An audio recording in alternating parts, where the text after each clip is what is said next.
104.9 XFM. You alright? This is Karl, producer of Ricky Gervais and Steve Merchant. They're not about today. Ricky's on holiday. Steve couldn't be bothered. So I'm left here with all the DATs. That's a digital audio tape of all the shows they've done since they've been here over the last, I don't know, year and a half or something. So we'll play you some of the best bits. Alright, so here's the first bit. Like, that got a load of attention in the press, but the Trisha programme got nothing. Okay. Which, I know, like, well, Steve called me up in the week, right? Like 10 o'clock in the morning, I was at work, and he goes, I should think so at 10 o'clock. I should think preparing this show. Most people go to work about 8 or 9. Are you watching Trisha and that? I said, no, what is it? He goes, oh, you'll be loving it, right? Freaks. Was it Help Me, My Mum's a Freak? Siamese twins. Right, so I couldn't watch it, but he said, oh, it might be on again because they repeat stuff on ITV2. Right. So I had my dinner late, right? Instead of having it at like 1 o'clock like I normally do, I had it at like 2:30. Yeah. Sat in the office, put the telly on, ITV2. These Siamese twins. Did it blow your mind? It was amazing. You know, we talk about a lot of things on the show quite a lot. The Airy Kids crop up a lot. I was waiting. It's been 10 minutes and you haven't mentioned the Airy Kid. Right, and last week we were talking about Siamese twins, weren't we? So it was weird that this programme was on, but it was amazing. I mean, what I think you can't refer to them as Siamese twins. I think they're known as conjoined twins. Why? I think Siamese is maybe considered derogatory or as an old antiquated phrase. Yeah, I think it's because the first famous ones were actually from Siam. Right. And that doesn't exist anymore. No, it's conjoined, Karl. Yeah. Get the phrase right. But you'd think that if that's happened to you, that wouldn't be that sort of offensive. The names that you must get called. Right. You think that's the least of your worries? Siamese twins, I'd say, well, that's, yeah. Now, were you stunned by where they were connected? Just live with it, we'd say. Because they were connected, of course, at the forehead. Oh. Sort of, which was quite extraordinary. Well, there was one set of Siamese twins. One had a job and the other one didn't. That's ludicrous. Yeah. The other one was unemployed. The other one had a job. She had to go to work. She had to get up at 6 o'clock on a day I'm off. supporting you, literally. Yeah. Then they get done off the social for sort of... Yeah, because the other one was signing on. That wasn't a question that Trisha asked. Annoyingly, because I know that much of the audience was thinking that. There's a few things that didn't crop up. What questions would you have asked of them? Because what things did you feel weren't mentioned? I'd love to just watch Karl watching amazing things. Exactly. Do you know what I mean? It's like early learning. Mouth slightly open. Yeah, mouth open and dribble, looking round to see if anyone else has seen it. You know, I hate that. Like when a cat sees a bird land on the balcony. Exactly. It can't believe it's luck. I'd probably say, how do you buy her a birthday present? A surprise gift, yeah. Because everything's ruined. Sure. Right? I'd probably ask... yeah. Well, did you not think it was interesting that one of them had a boyfriend? Well, that was a bit weird, wasn't it? Uh-huh. But what was the other thing that I was thinking when I was watching it? I was thinking if one got into crime and that was sent to prison, right, what would happen? How would you handle that? It's brilliant. It is brilliant. If a chimp could talk. And what was the other one? The other thing was, what did they talk about? Because it's not as if you can say, oh, guess what I did today? Do you know what I mean? Yeah.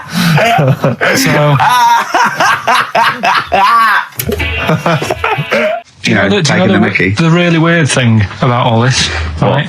And it's annoying because you were saying about, what should have Trisha have asked and all that. Yeah. But one of them mentioned that one of them was adopted and the other one wasn't. Don't talk rubbish.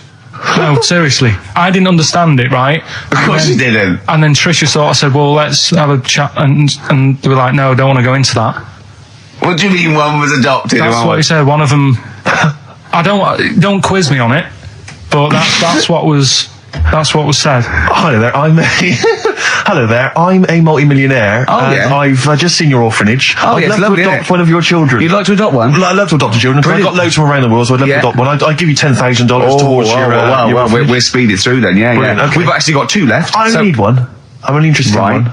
Yeah, I don't need any more. Don't need any They're more. sisters. I know it would be tragedy to break them up, but I really only need one. Now break it up. There's the rub. You see. Sure. Because, You just need the one. It's $10,000 now. You can have that. I'll sign it now, but I don't want to discuss it further. I'll bring you around. Brilliant. Okay. Ding dong. Hi. Yeah. Brilliant. You brought my kid round. Yeah, there she is. There. That's a joy. Yeah. Okay. Just standing next to a bush. Yeah. Do you want to? Can you bring her out? No. There's nothing behind the bush. So you just want. I just want to be able to walk 360 degrees round her. Do you want her or not? Yes, I can't believe it. What's that little trolley? She's talented. Oh dear. You're talking nonsense, Carl. Well, whatever. I mean, I'm a little bit concerned about your toilet discussion. Well, what exactly is your point again? I was just a bit bemused. See, it's a tricky one. All I'm saying is, right, there was at the pub quiz, I go to the toilet, not thinking about anything. I try to go, right, there's a little gay fella next to me. I love this little gay fella. Now, the weird thing is, there's nothing stopping him having a little glance, right, because he's allowed in the fella's toilet. Yeah. Now, I'm not allowed to go into the woman's toilet and have a little look round. Right. So all I'm saying is, should they have another toilet area? What, for gay people? Yeah. And so this would be gay men and lesbians? Is that going to complicate things? Well, I mean, I can only assume. I mean, to what point? I'll ask you a question, right? If you're intimidated, that's a shame. But you know, most gay men aren't looking at your knob. You know that. What do you mean? I can only say that 99.9% of gay men who use a urinal standing next to what they assume is a heterosexual man aren't looking at his knob. And what they're doing then? They're emptying their bladder. No, but the thing is, I can't talk. You're saying like, you know, about would you have one toilet for lesbian women and gay fellas, right?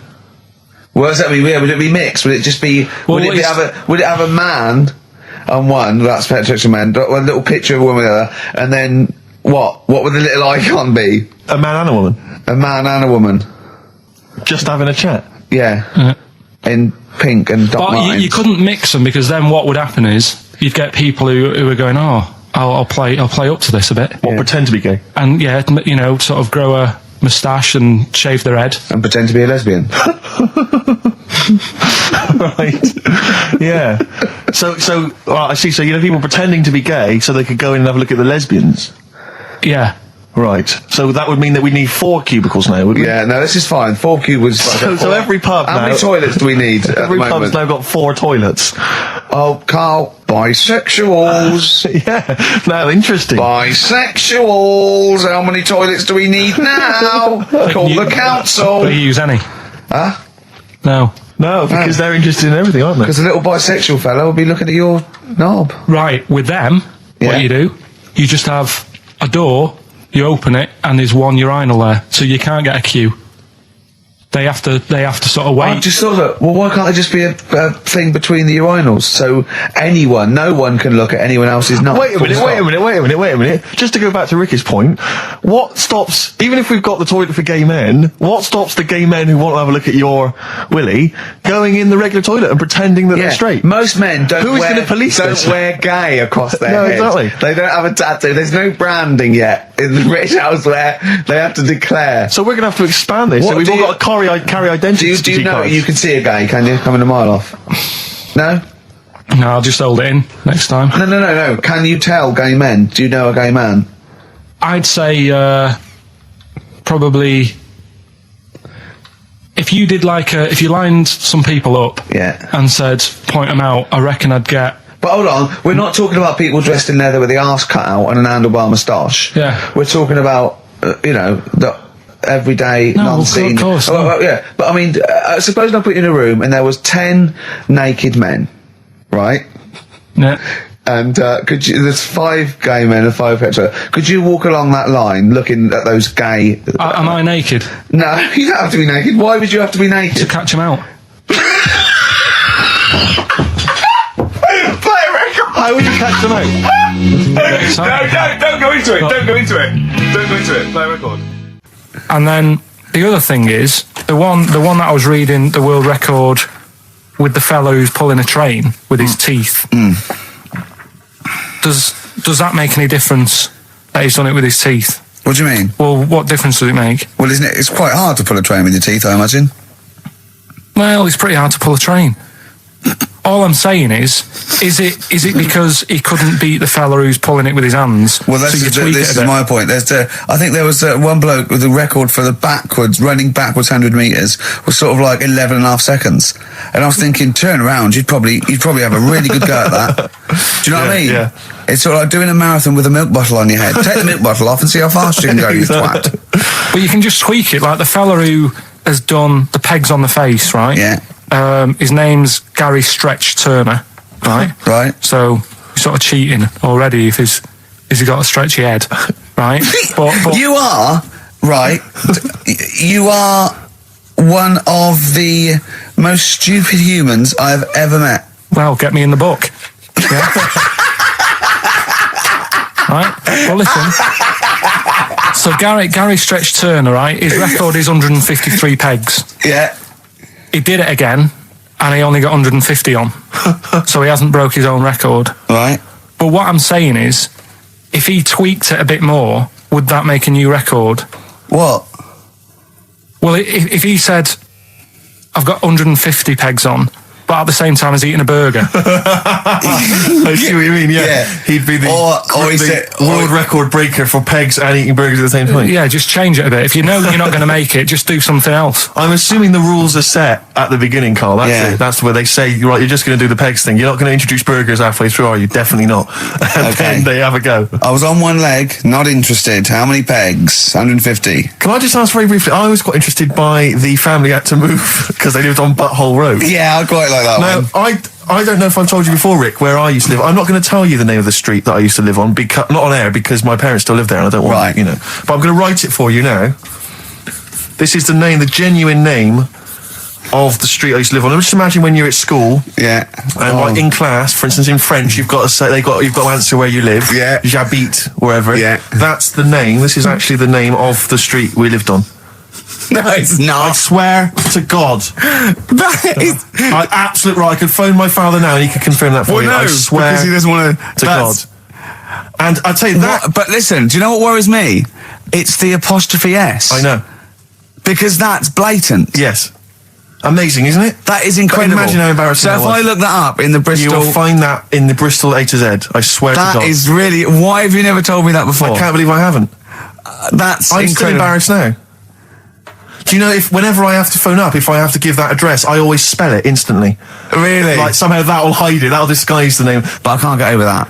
Anyway, if you perhaps live in Tits Avenue, or... Wankling Drive. Wankling Drive, just get in touch. Let us know, we're not really interested. This is XFM 104.9, I'm Ricky Gervais with me, Stephen Merchant. You're listening to the best of, basically, Karl Pilkington. This is a bit easier, but I still think it's a good one. So this is, we should explain what this is if you just tuned in. It's one of those stupid lateral thinking problems. That Karl himself has created. Yeah, that was his homework. Right, this one. It's a fella. He has a normal day doing stuff. Nothing wrong with him. Right? And it's the twist in the tale. It's just like Tales of the Unexpected. Yeah. Just a normal day, nothing wrong with him. Hold on, though, he's got the legs of a fish. Go on. So that's why he's been hiding his legs. So Go on. He does his the legs of a fish.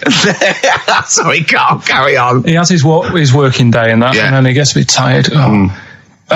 Goes to bed. He puts the light on, leaves it on, goes to bed. Oh, that's crazy. That's mental. I can't think what's happened. Anyway, here's Radiohead. Right. Okay.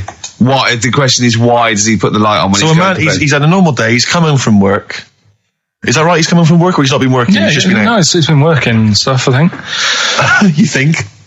You've made it up, Karl. You can decide. So the question is, why has he put the light on when he's asleep? There's a reason that he's put the light on when he's asleep. Has he gone to sleep? No, Karl, don't shrug. You're meant to answer these questions. He put the light on before he went to bed. Yeah, and the question you're asking me is why? What's the scenario? And the light's on and that, but he's gone to sleep. Yeah. He started reading and then he fell asleep. No. Did he intentionally, for some reason, put the light on? Every night It's mad. Sounds mad. That's Carl, doesn't it? Every night he does it. Yeah. He puts the light on. Carl, is the point of this, he puts the light on for a very good reason. Not for us, but for some people. He's blind and it's always been on, and he thinks he's turning it off, but it was on in the day, and he thinks he's turning it off, but he's turning it on because he's blind. That'd be stupid. That works. No, that works great, Rick. Yeah. Thank you, Carl. So you've got to come up with... Hang on. If you're blind, why would you put a light on? No, he thinks it's off. Yeah. But why would he turn it on anyway? Just think so he doesn't get burgled, so people know he's in because he can't see him. So he just he puts the light on when he's there, then he turns the light off when he goes to bed, so people think it's fine. But he's got it out of kilter, and actually he's walking around in the dark all day. I don't believe that if you're blind, you turn your light on. I don't think you'd be living on your own, would you? I'm not having that for a second. Do blind people live on their own? I'm not having that for a second.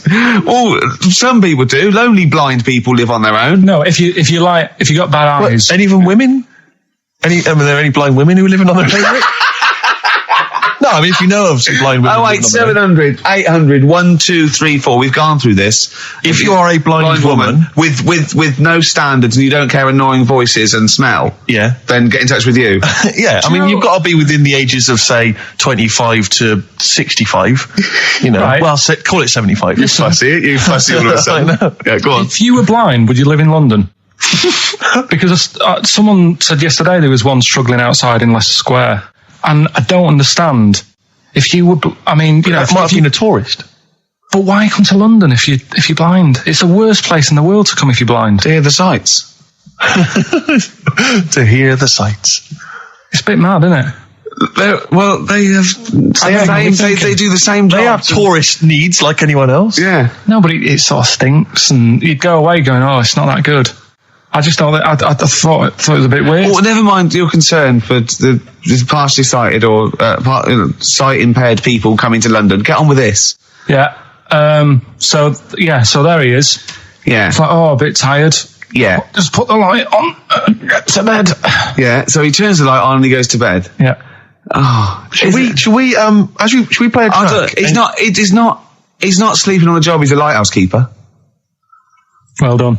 Is he a lighthouse keeper? That's not it, Carl. He's a lighthouse keeper. Right, why wasn't the light on all the time? It's light in the day. You idiot. Play a record. What? Play a record. You're a buffoon. No, actually, the light isn't on in the day, is it? No, it's not. I think you're the buffoon. Oh, yeah. Carl has won! It's a long time since we've had any white van Carl. For those that don't remember this particular hot feature, we basically ask Carl some of the questions that are asked of a white van driver in the Sun. They always have this on Saturday afternoons. Anyway, here's the first one. They're not fascinating, Carl, but I'm just interested on your take, really. Yeah. What do you make of Cilla Black quitting Blind Date after her husband sent a message from beyond the grave? Are you familiar with this story? I didn't know that. What's that? She went to see a medium, and supposedly her husband passed on information through the medium, which was incredibly vague, but persuaded her to quit live on air. Well, it's about time, isn't it? If even dead people are saying enough's enough. But I'll tell you what, though, talking about ghosts and that, do you know how I'm into them? Yeah. Right? How weird do you think this is, right? Well, it's not true. Before you say it, play a record. No, go on. Go on. Right, it's this woman. I don't even know if it's ghost, really. It's just a bit weird. Sure. Yeah, sure. There's this woman, and she's not a woman, she's a kid. Sure. Okay. Sure. She's walking down like a street in her area. It's a nice day and everything. Everything's normal. She's walking down, and a woman comes up, cycling past, right? The woman on the bike looks at the kid, absolutely terrified, right? Got a really scary face on her. Yeah. The kid's thinking, why is she doing that? Yeah. Right? So anyway, she thinks nothing of it, goes, I think she was playing in the park or whatever, goes and has a nice day. About 15 years later. Oh, right, yeah. She's, I don't know, I think she was going to work, right, on a bike. She was riding her own bike. Riding her own bike, cycling down the road. Oh, yeah. Looks at the kid. That's the thing that happened like 15, 20 years ago. Right. It's her on the bike looking at her as a kid. Right. Not another child. No.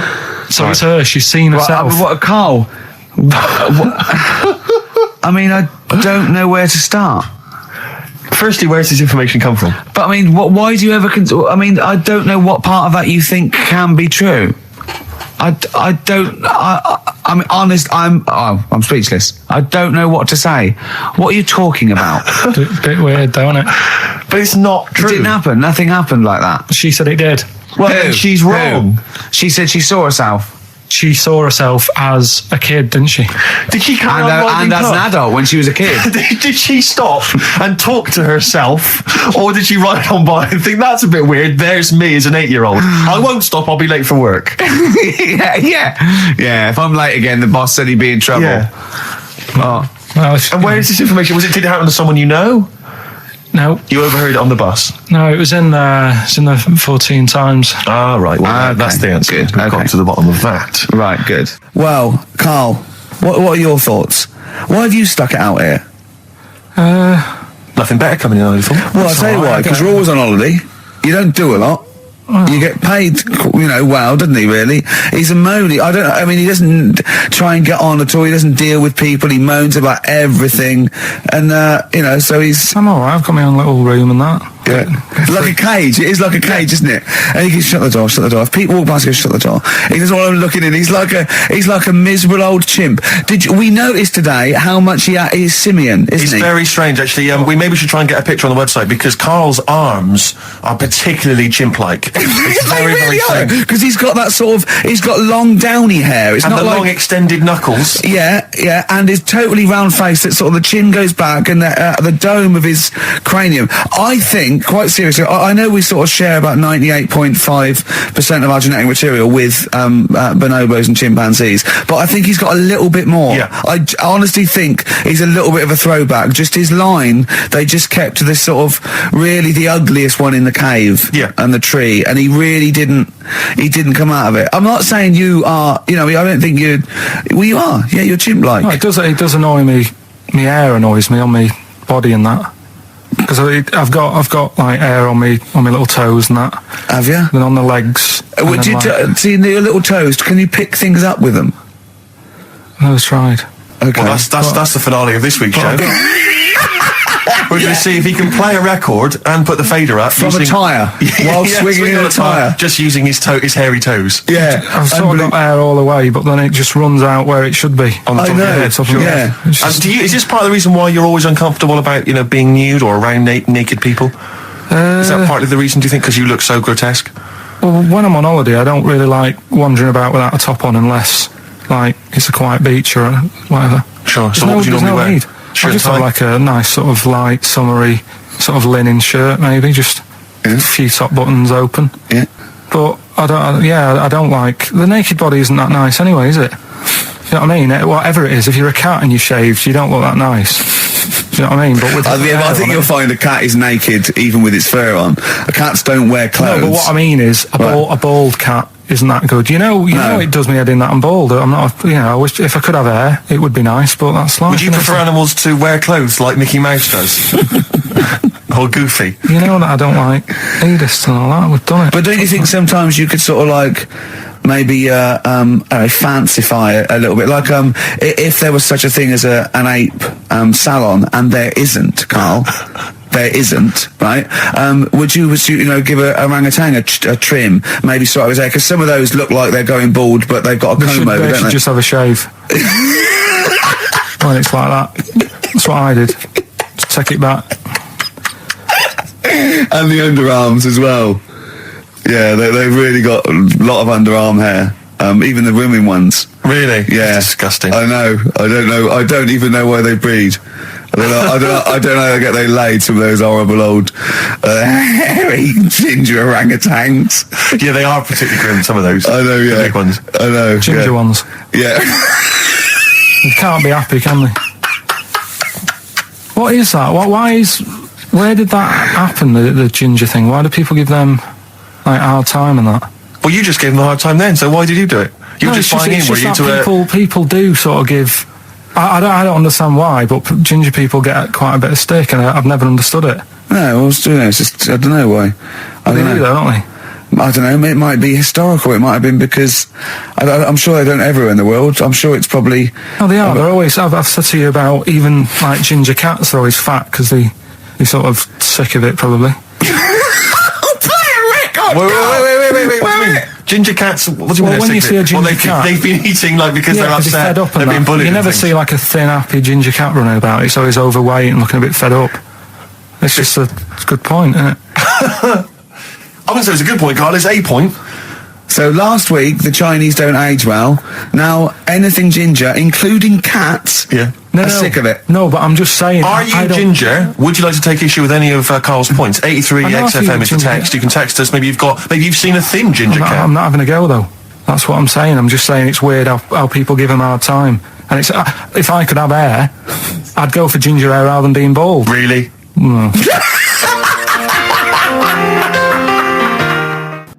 XFM 104.9 of a Saturday. Ricky Gervais with me, Steve Merchant. Hello there. But we're not here. No, we're away. So this is the best of, and I hope you're enjoying it. We certainly are. I woke up this morning, feeling fine. It's not a blues song. And I turned my phone on, and it was from Karl, and it went, "Forget it, I've made my mind up." And I thought, wow, what is that? And I forget it, I've made my mind. I went, "Karl, what is it?" He went, "Oh no, it's about the text I sent you last night." I went, "Well, what was it? I just got this text." He went, I was just wondering, I was thinking last night. He said, supposing you had to have your hands removed. Sure. Right? And the doctor said, well, you can either have them stay like that with stumps, or I can sew feet there. What would you have? And I was bleary-eyed, and I went, the stumps? He went, yeah. I went, all right? He went, yeah. And then what was his follow-up text to that? And then I got the text, it was obviously before it, and it went, and it was like quite serious. What would you do if surgery not doing your hands? Would you have stumps or the feet? Right? Now, the way, when I said he's made his mind up, and I went, the stumps, he went, yeah. I think secretly he decided on the feet, but was too embarrassed to tell me. There's a little bit of what would you do? Because but why did you think of this? Why did you think of this? Girlfriend's away, right? Yeah, no, that's not why you start thinking bizarre surgery devices. Right? I'll let you into my little mind, right? Last night, I had some beans on toast, right? She was away. It's good already. She was away, she had some beans on toast, she went wild. Yeah. Right? Now, I was stood up, I live on on a high street, right? So I'm washing up, I'm looking out the window. First thing that had my attention is, I can look into other people's flats, right? Yeah. And it was weird how all these different lives were going on, I was watching them, and everybody had the telly on and was watching Volcano, right, which was on last night. Right. And I thought, that's weird, right? I can see them all watching it. And it was like a little Chinese lad who was dancing around in some underpants. Yeah. And then there's a little old woman who lives downstairs who was reading a book, and she's always reading a book every night. And it's like, I have a better life than her. And then there's like some sort of bouncer who's always getting ready to go out late at night with all the black on. He looks like a bouncer. So I was watching all this life going on. I thought, did you witness a murder while you were doing it? Yeah. It was like that sort of Sliver film where that bloke had loads of tellies watching people's lives. So that was going on in my mind. And then I was washing up and I picked up the plate and I thought, it's amazing, isn't it? The human body. The way you can just sort of, I want to pick that up, and you do. Yes. And the way your hands work, right? Yeah. You've got 5 little digits, but it's just the right amount to do to do what you've got to do, right? So I'm cleaning the plate. Sorry, Karl, stop. It's just the right amount. Might be one of the most genius things I've ever heard said. I would love David Attenborough to phone you up and say, Karl, how do I word this about the evolution of the mammalian front limb? Just go, we'll just say it's the right amount. But it is. One of course extra would get in the way, and one less would just make it a little bit more tricky when picking up a bit of a slippery dish. Sure, or buying gloves. Yeah. A slippery dish. Couple of emails. Monkey Matt's emailed us. Who? Monkey Matt. Oh, Matt, yeah, go on. Yeah. He says... How's the Monster? He's alright. He says, Karl has missed a cracking headline from The Sport. Hide-and-seek champion found dead in cupboard. I hope it's real. I don't know if it is. I doubt it. Just looking through some of the news stories that Karl did make it into Karl's news roundup. Yeah. This one you might be interested in. Headline, woman says partner ran off to become vampire. Yeah. And it says, a young mother says her partner has dumped her to become a vampire. Rebecca Roberts from Somerset says Matthew Barrett fell for a blood-worshipping woman in a US cult. The 23-year-old mother says he began shaving all his body hair, dressed in black, and used Rebecca's lipstick to redden his eyes. Rebecca caught him performing weird blood rituals in front of his computer at night, cutting himself to prove commitment. She said, I thought it was just a hobby.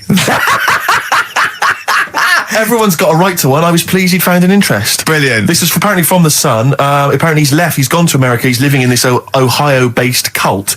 But it's the last bit where she's been asked whether or not, if he came back, would she take him back? Sure. And this is where I wonder if the journalist, you know how journalists are supposed to just report the news, be objective. Yeah. I wonder if maybe the journalist here has maybe had some interference. Made the quote better for them than go on. Because it says, I never thought this would take over his life. Now, if he came back, I'd say fangs, but no fangs.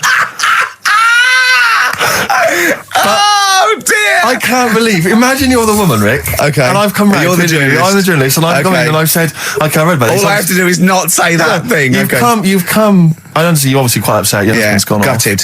off. If he came back, would you take him back? Definitely not. Right. What would you say to him then if he came back? Just get lost. Right, but I'm really pissed off with you. Would you perhaps say something a bit more pithy? Not in this situation. No, You're upset? He cuts himself. He drinks blood. He's left me. Sod off. I'm not interested, mate. Because I tell you what. Go on. I mean, I like what you said there, but I wonder if we could condense that a bit more. If he came back, would you say... Go away. Would you say something? Would you ever say something like, thanks, but no thanks? No, because it makes it flippant, because I'm really angry. I know you're annoyed. And I'm upset, so I wouldn't say... I certainly wouldn't say thanks. I might say no thanks. But what if you sort of said it like aggressively, like you were giving him the finger, thanks, but no thanks? Like you didn't really mean sort it. of sarcastically? Sarcastically, would you possibly say I might say thanks, but no thanks, and that'll be it. And that's and I'd leave it there. I'd never change that. Sure. I'd never change those words. Can I ask you a question? Go on. Do you like puns? Hate them. Right. I don't like It's Countdown. I don't like QI. I don't like any of those posh Cambridge, Oxford types. I hate puns. If you had to say thanks but no thanks in the form of a pun, what would you maybe say? I wouldn't. I never would. Right. I'd say thanks but no thanks. I would. I mean, I feel embarrassed that I'd even say that because I don't think I would even say thanks but no thanks. Okay. But if I did go that far, I'd leave it there. Sure. So, have you ever noticed, as I have, the similarity between the word thanks and fangs? Not really. It's very similar. Not Thanks, really. fangs, F-T-H, there's a K. Fangs very much. G, it's A and S. Well, the A, the N and the S, but that's about it. Would you agree it sounds marginally similar? Yeah, Is it possible you might one day say fangs but no fangs? I wouldn't know. Right. I could put that though, could I? But don't say I said it. Right. I mean, yeah. Fangs, but no fangs. Yeah. This is the thing. Just, if you ever read an article in The Sun, The Mirror, anything, do not believe it. Really seriously question and query it, because... If it ends with fangs, no fangs. If it ends with a pun, almost certainly they never said it. Okay. It's not his fault. Let me have It's Not His Fault. You've got to save this. This has got to teach me something. It'll be an interesting story. Right, it's not his fault. This fella... what year? Ages ago? Olden times? I'd say in the 70s. Okay. Would you? Any evidence for that? And does he wear flares in the story? Right, Is that your reason? No, it's a bit like Yuri Geller, this fella, right? Where he's electric. He's electric. And if he walks past the telly would fizz. If he walked past the radio, it all goes like that. Ooh. His hair stuck up all the time. And he'd be having a bath and everything would be all right, and then the power would sort of switch on in his body, and the electric in his body made him jump out of the bath. So... What do you mean so? What is that so? What does that so mean? You've given us nothing. You've given us nothing. You'd have to at least give us the scientific explanation. Yeah. Electric eels have 400 volts in them. Oh, is this the running away again? What was that one called? Yeah, but it's not his vault. But there's a reason. Not his fault. It's not his fault. I thought it was going to be something about. I think we should do these the other way round. I think you should tell us the story and then we'll hear the pun. It's not his fault. It's not his fault. Right, let's leave it. Play a tune. Forget it. Educating Ricky. Doing it. We're not doing it. No, we are. Oh. Darkness growing on me. Love that. Love the darkness. This is the Best Of Show on XFM 104.9. I'm Ricky Gervais, with me Stephen Merchant. Yes. I hope you're enjoying the Best Of. what exactly is there then? Is it just a kind of moon-like kind of surround with just kind of dust and rock? That's exactly what you see. I was there when the Mars thing all went wrong. Yeah. I would have just sent a camera crew there, filmed a bit of that, right, and say, here we are, this is it. Ignore the little coffee shop in the background. Right? This is Mars, because that's what it's like. Just loads of dust. Holes everywhere. Side it up. Little round-headed aliens complaining. Whinging. Just like Mars. So is there what's the best bit about the holiday? Come on, pretend you're Judith Chalmers. I have been doing. I would have done all. I would have said that. Don't bother. I mean, the hotel was good. Yeah? That was all right. What was that like? It's all right. Just, clean. That's all you want, isn't it? See, that's not quite what Judith Chalmers does. She doesn't go, what's the hotel like? All right, yeah, clean, isn't it? All right. Well, what was it like? What was it? 3-star, 4-star? Did it have a swimming pool? What was the room like? Yeah, had a swimming pool and that. Yeah? Yeah, it's good. I think it was one of the better ones on the island. Okay. Nightlife? Wasn't really. And there was a bar, there was some bands playing. Yeah. Not very good. Food got a bit boring. Yeah. It was always the same food every night, but they sort of themed it and made out as if it was different. So, like, on Mexican night, it'd be chicken with a nacho on it.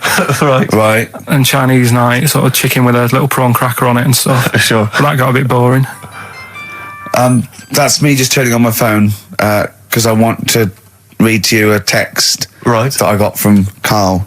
I think you sort of sum up the holiday in this text, don't you? Do you remember it? I can't remember. Let's have a look. Let's have a little look. Instantly, what did Suzanne, your girlfriend, make of it?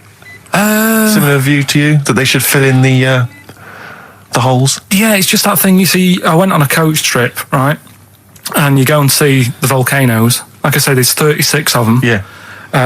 Which, how many do you need? And when we're on the coach going round all these volcanoes, the fella on the front's going and look out your left window at the moment, and there's a volcano. And if you quickly look out at the right-hand side there, there's another one. Right. And on the left, it's just like, all right, we've seen it. Sure. Do you know what I mean? Yeah. And that trip, we'll talk about that trip in a bit. Right, this is the text I got from Karl, right? All right. Been up to a volcano. Been in some dead artist's house who built his house in the lava.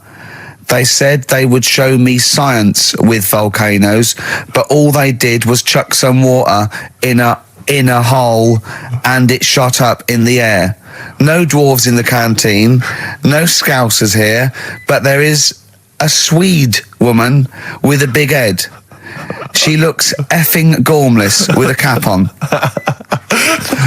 Alright? So a little reference there to... A Swede woman? What's that mean? Do you mean Swedish? Yeah. Or she looked like a vegetable? No, the Swedish woman. But they've all got sort of quite big bill, aren't they? And I sent him a text. Oh well, it's just good to be on holiday because I'm working. He sent back. So am I.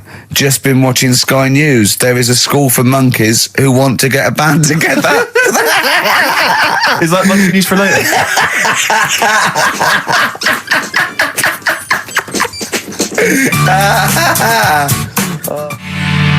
Oh My Corazon by Tim Burgess. I can't get enough of that. I love that chorus on XFM 104.9. Ricky Gervais, Steve Merchant and little Karl Pilkington. But it was a nice holiday. Yeah, it's all right. It's just, I went there to relax and that. Exactly. Did a little bit of that. Trying to think of some new, features and stuff. Sure, always working. 3 holidays a year, Jesus. Oh, well, not really 3.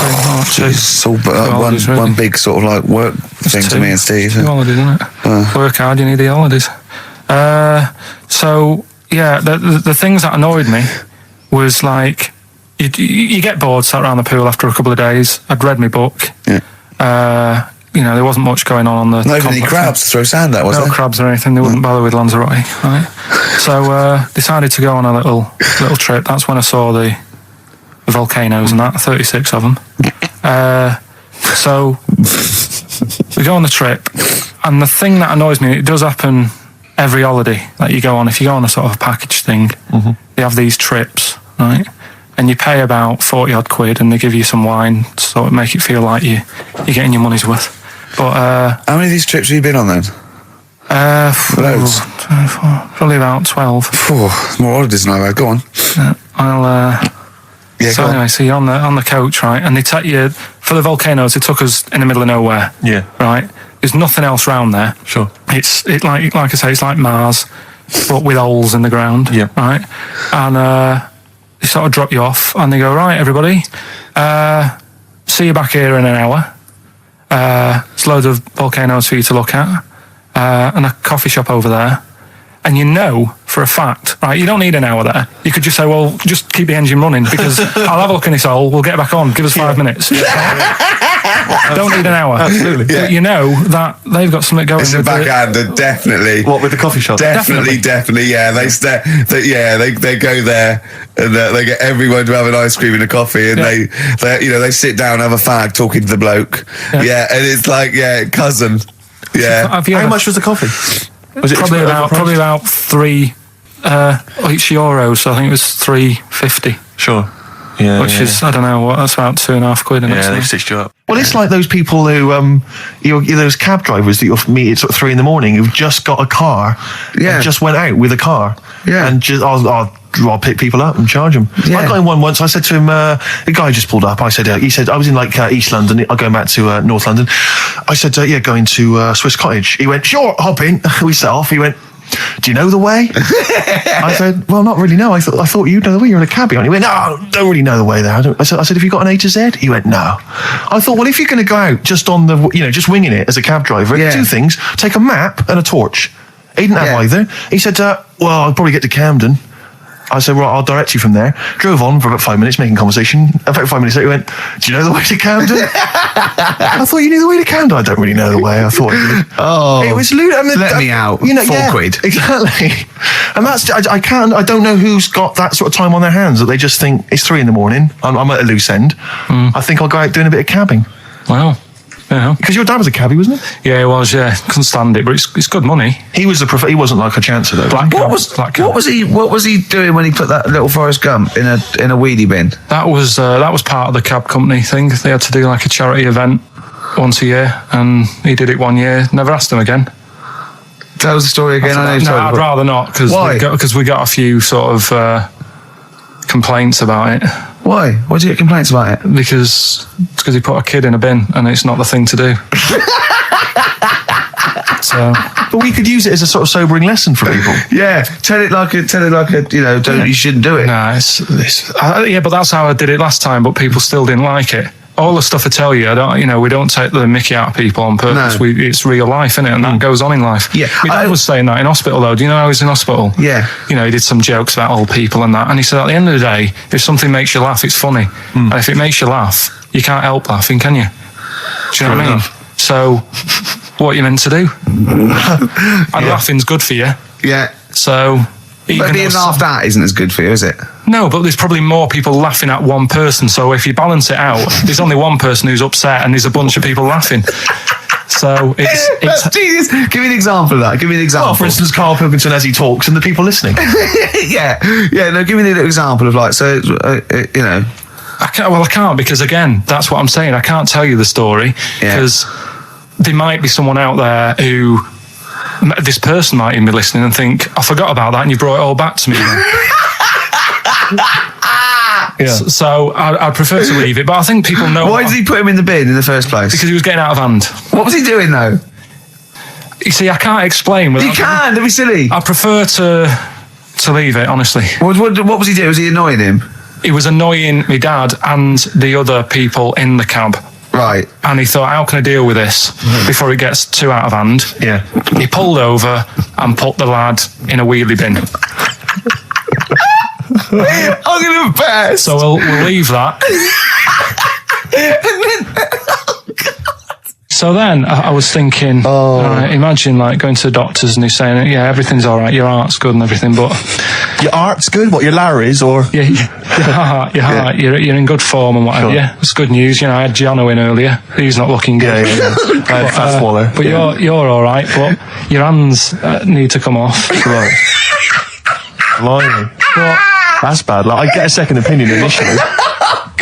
But a bit of good news, I've got a nice pair of feet I can sort you out with. Yeah. And he puts them on, and then I was thinking, right, first of all, washing up, what would that be like? But Steve, that'd be tricky. And then the second thing was, it'd probably ruin the sort of the shape of your jumper. Because you have to keep putting the feet through there. Yeah. And then I thought, but I could still cycle in Okay. to work. you could run in. Well, that's the thing. You'd be really fast. Well, that's what I was thinking. I thought I could still cycle because I could balance, and then I thought, but the only thing is I probably couldn't pull the brakes. Because of the little short things. Yeah. And then, like you, I thought, but then again, you're running in half the time. So that's what was going on in last night. Right. That's what I was thinking about. Did you How have long did this take? Well, how long does it take to wash up? Right. Because I imagine you just being there for like all night.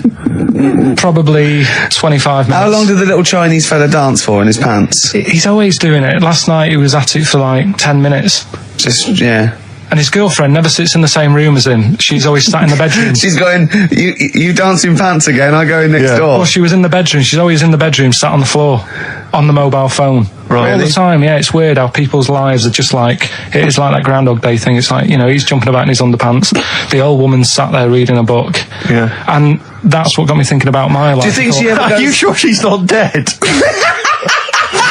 Every time you look down there, she's just flicking through it. She's just reading this book. The pages never turn. She never seems to finish it. She never moves from her chair. Are you sure the Chinese Her girl's cats going... are dead around her. I'm going into next door again. That little round-headed The fella's smell. looking in. He's looking in at me. The bouncer goes, "Don't worry, love, I'll go and beat him up." But he's always true. getting ready. That's true. They see you staring at him, watching him, going, "I could have feet here," and they get scared. The old woman's dead.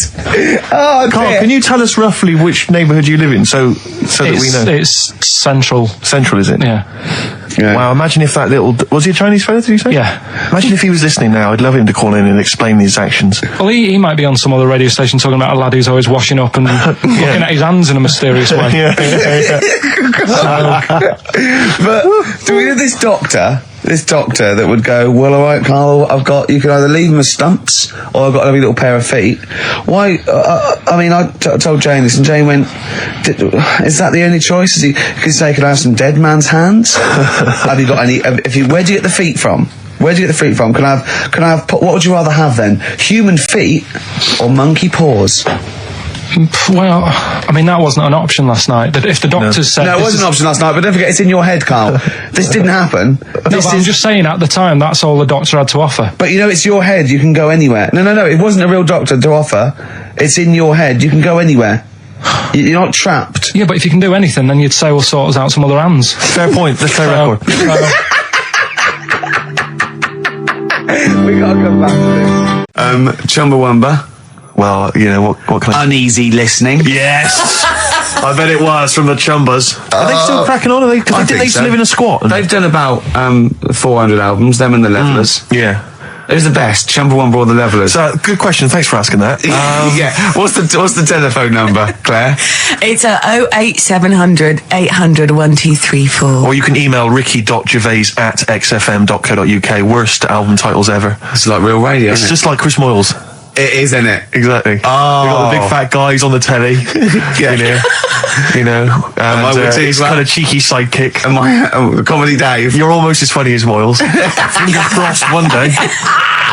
The weather episode, Snoop Dogg, Dr. Dre, Crowdhouse, I love that. Enjoyable. That works for me, Steve. Yeah, What do you think? No, it was nice. Well, I she liked started off all right. Should we give her one more go? I think a round of applause for Claire. Yeah, that's brilliant. No, that's excellent, that. I love that. Rick, the phone... Oh, it's just gone. No, I tell you, the phone board had lit up there, Gervais. Really? There was a call buzzing through on call A call one. came through. A call came through on line one, Yeah. and Sturgis missed it. Carl would never have missed that. He knows how valuable they are. I'm sorry. Yeah. That was probably someone with an amusing album title. No, I did get one, Steve. I did What was get it? one. Do Someone you want to came- hear it? Good, Yeah, good. go on.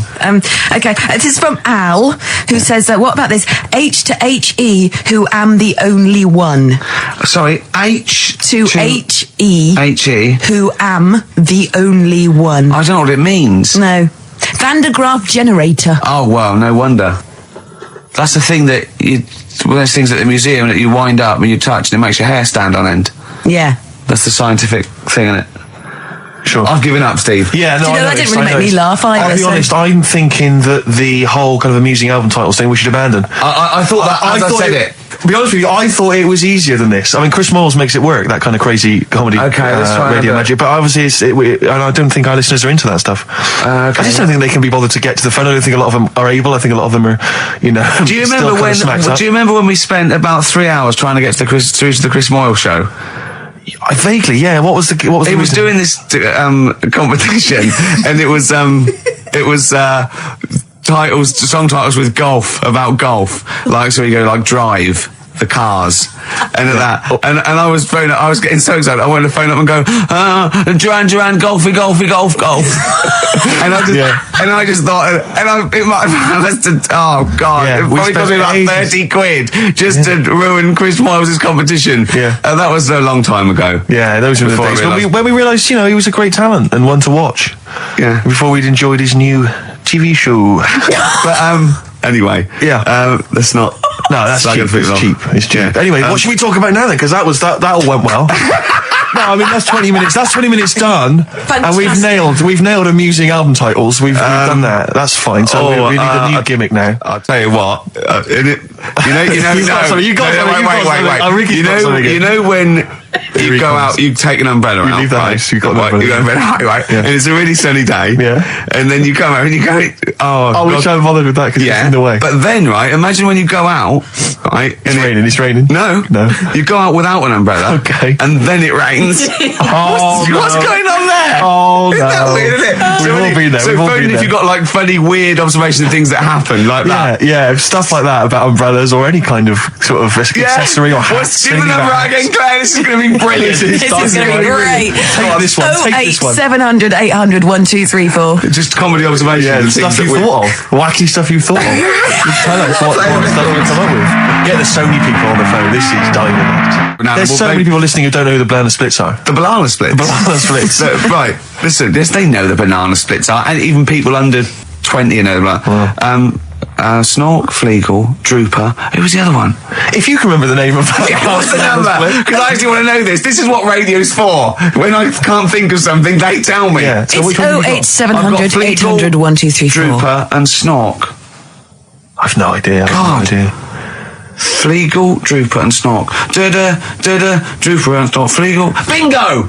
Nice, well done. Don't bother calling. Sorry. That particular tragedy or that has been avoided. Bingo. I don't know what the bingo moment's looks passed. like. Yeah. There was one. Anyway. There was one that had sewn up eyes.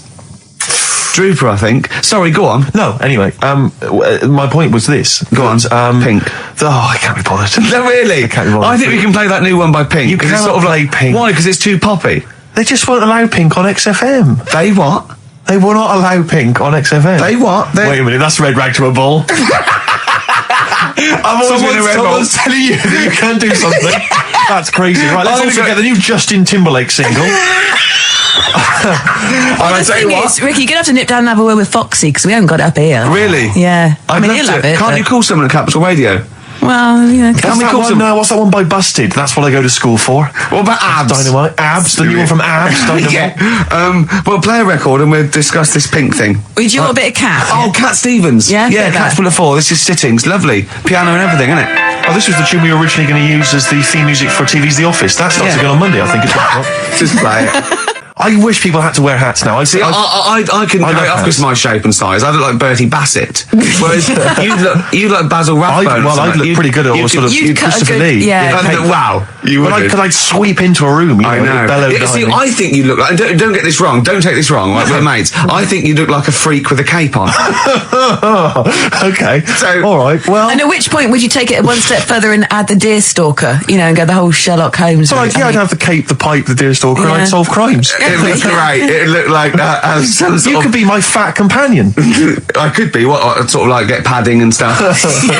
Yeah. No, I like that. Yeah. I'd like to solve more crimes. If I'm being truthful, I'd like to. I would love to solve crimes. Just to solve one crime would be great. I wouldn't matter if I solved it. If they please go to me and say, I'd just look at the first one, go in. Yeah. Just get it off the street. You know what I mean? Just like tick, done that. Sure. Yeah. But I You just know. feel there'd be something. I feel like maybe because like in TV shows, it always used to be You know, they were a doctor who also solved crimes. They were a plumber. They solved crimes. Quincy. You know, Oh, yeah. Well, you know, a couple of sort of BAFTA-winning writers. What did Heart to who Heart also do? solve crimes. That's good. That'd be good. That'd be great. What did Heart to Heart do? They were just They millionaires. were just a millionaire couple who would invariably what But was they the Murder, She did Wrote? that She was just a every novelist. week, though. Every week, Heart to Heart. Murder, She Wrote. She wrote it and she solved it. we solved it. It's Yeah. brilliant.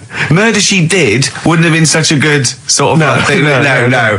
But this is why you don't seem to get that anymore. You know, people who do one job for a living. You know, DJ who also solves crimes. The DJ who solved crime, that was Shoestring.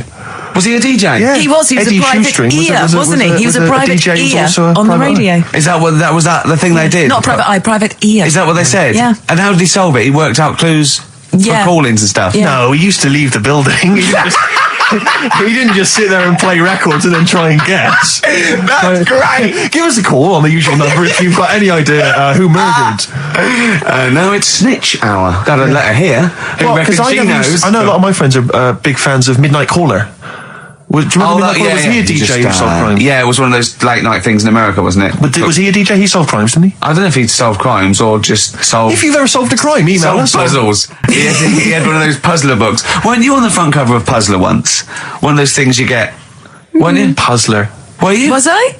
No, I don't think so. Oh, it was your other friend. A friend who was of mine, DJ. yeah, it was a cover of Puzzler magazine. That's it. Yeah. So was Puzzler a rude thing? No, it's one of those things that Those puzzle books you can buy. Actually, it's a puzzler. You do Oh, for I see. coach journeys, and they just put people's pictures on without permission. Yeah. I don't think they're just like, well, I didn't give permission. They just find like celebrities, and they just get their picture and they stick them on the Well, they front. would have used me then, would they? Well, I Celebrities. forgot. I didn't. Hey, Pink. Should we play Pink? Yeah. Oh man. I don't live by the rules. Be on your head. Here we go. That was the Strokes, and kids are mental. Yeah. That was No, you're all right. No, shut up. No, the thing is, I think if we'd introduced that as just, and we didn't mention who it was, and we just said this is the new one from one of those trendy new bands, you know, the Boomtown Rats. And then I'm sure these listeners would have happily accepted it. Yeah. As it was, they knew it was Pink, and the phone lines have gone crazy. We had upwards of 2 calls. So I'll tell you this, we had between 2 and 4 calls.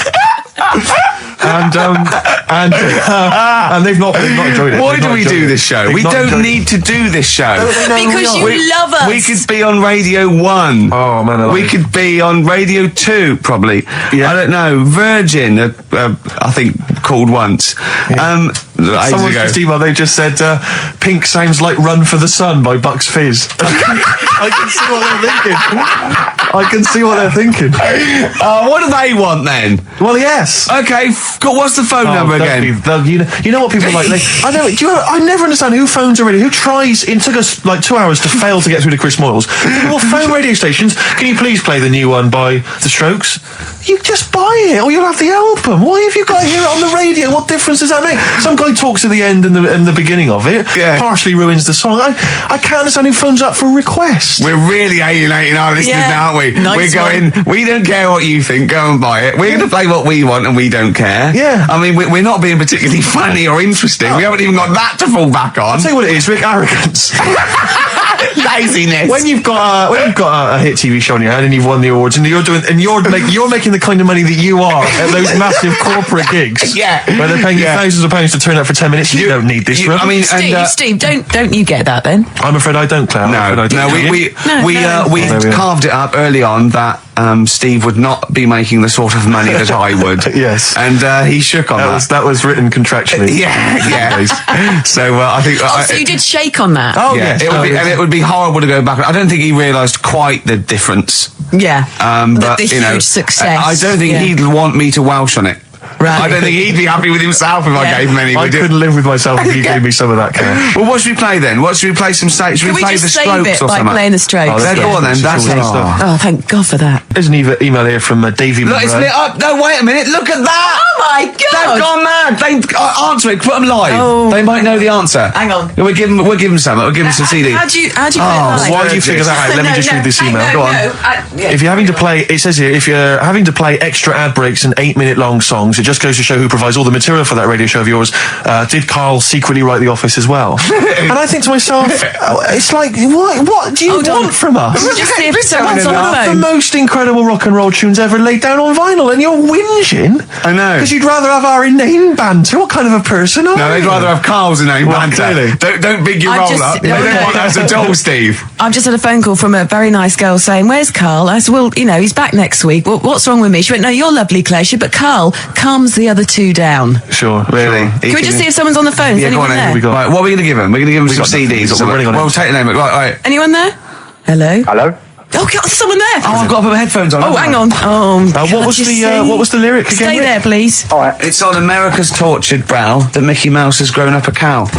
Life on Mars. David. Life on Mars, David Bowie. It's easy as that. Hey. What's your name? It's John Ball. John Ball. John, I'll be honest with you, we got nothing. We got nothing to give you. It's not good enough. No, we'll get him some. We'll give him an office CD. It doesn't. and have We some. can't keep doing that, Rick. It's We've got pathetic. nothing Yes, else. They you don't can. give us anything, do they? They don't.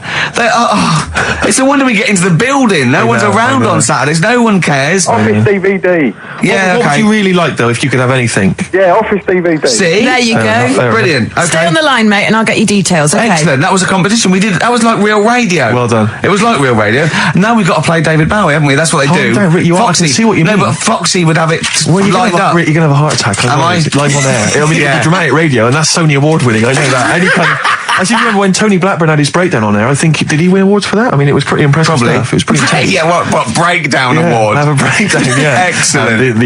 This year's best breakdown on radio. Tony Blackburn. Yeah, but Or Tessa, marry me. yeah, it was something like that, wasn't it? Yeah. He played the same song again and again and again. Must Did be he? fascinating radio. That sounds like Capital Now.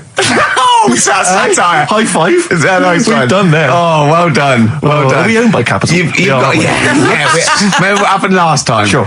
And now Richard Park, who owned Capital, he's the Grandmaster. What? The Grandmaster? He's the grandfather. No, he's a headmaster of Fame Academy. Oh, is he? Yeah. Okay, let's play a record now, because you have to lie down, because you're just getting so worked up and now. I can tell when there's an excitement and enthusiasm and sweat, beads of sweat run down Well, your it brow. started off so badly, we had nothing, but then I did a competition, gave away some things. You've got an email that really annoyed you, haven't you? Well, we can talk about that later. Yeah. But yeah, whenever I see beads of sweat, I know, because that's not the Jeez. Ricky Gervais I know. Okay. It worries me. You never work yourself up into any kind of sweat. so Okay, you need to let's just play. chill out, calm down. We're going so well now, aren't we? What about a bit of Beck? Let's have a lovely bit of Beck, just to chill everything out, just calm everything down. Yeah. All right. Yeah. All right, relax. Yeah. Okay, Yeah. there you are. Yeah. So he's gone. Yeah.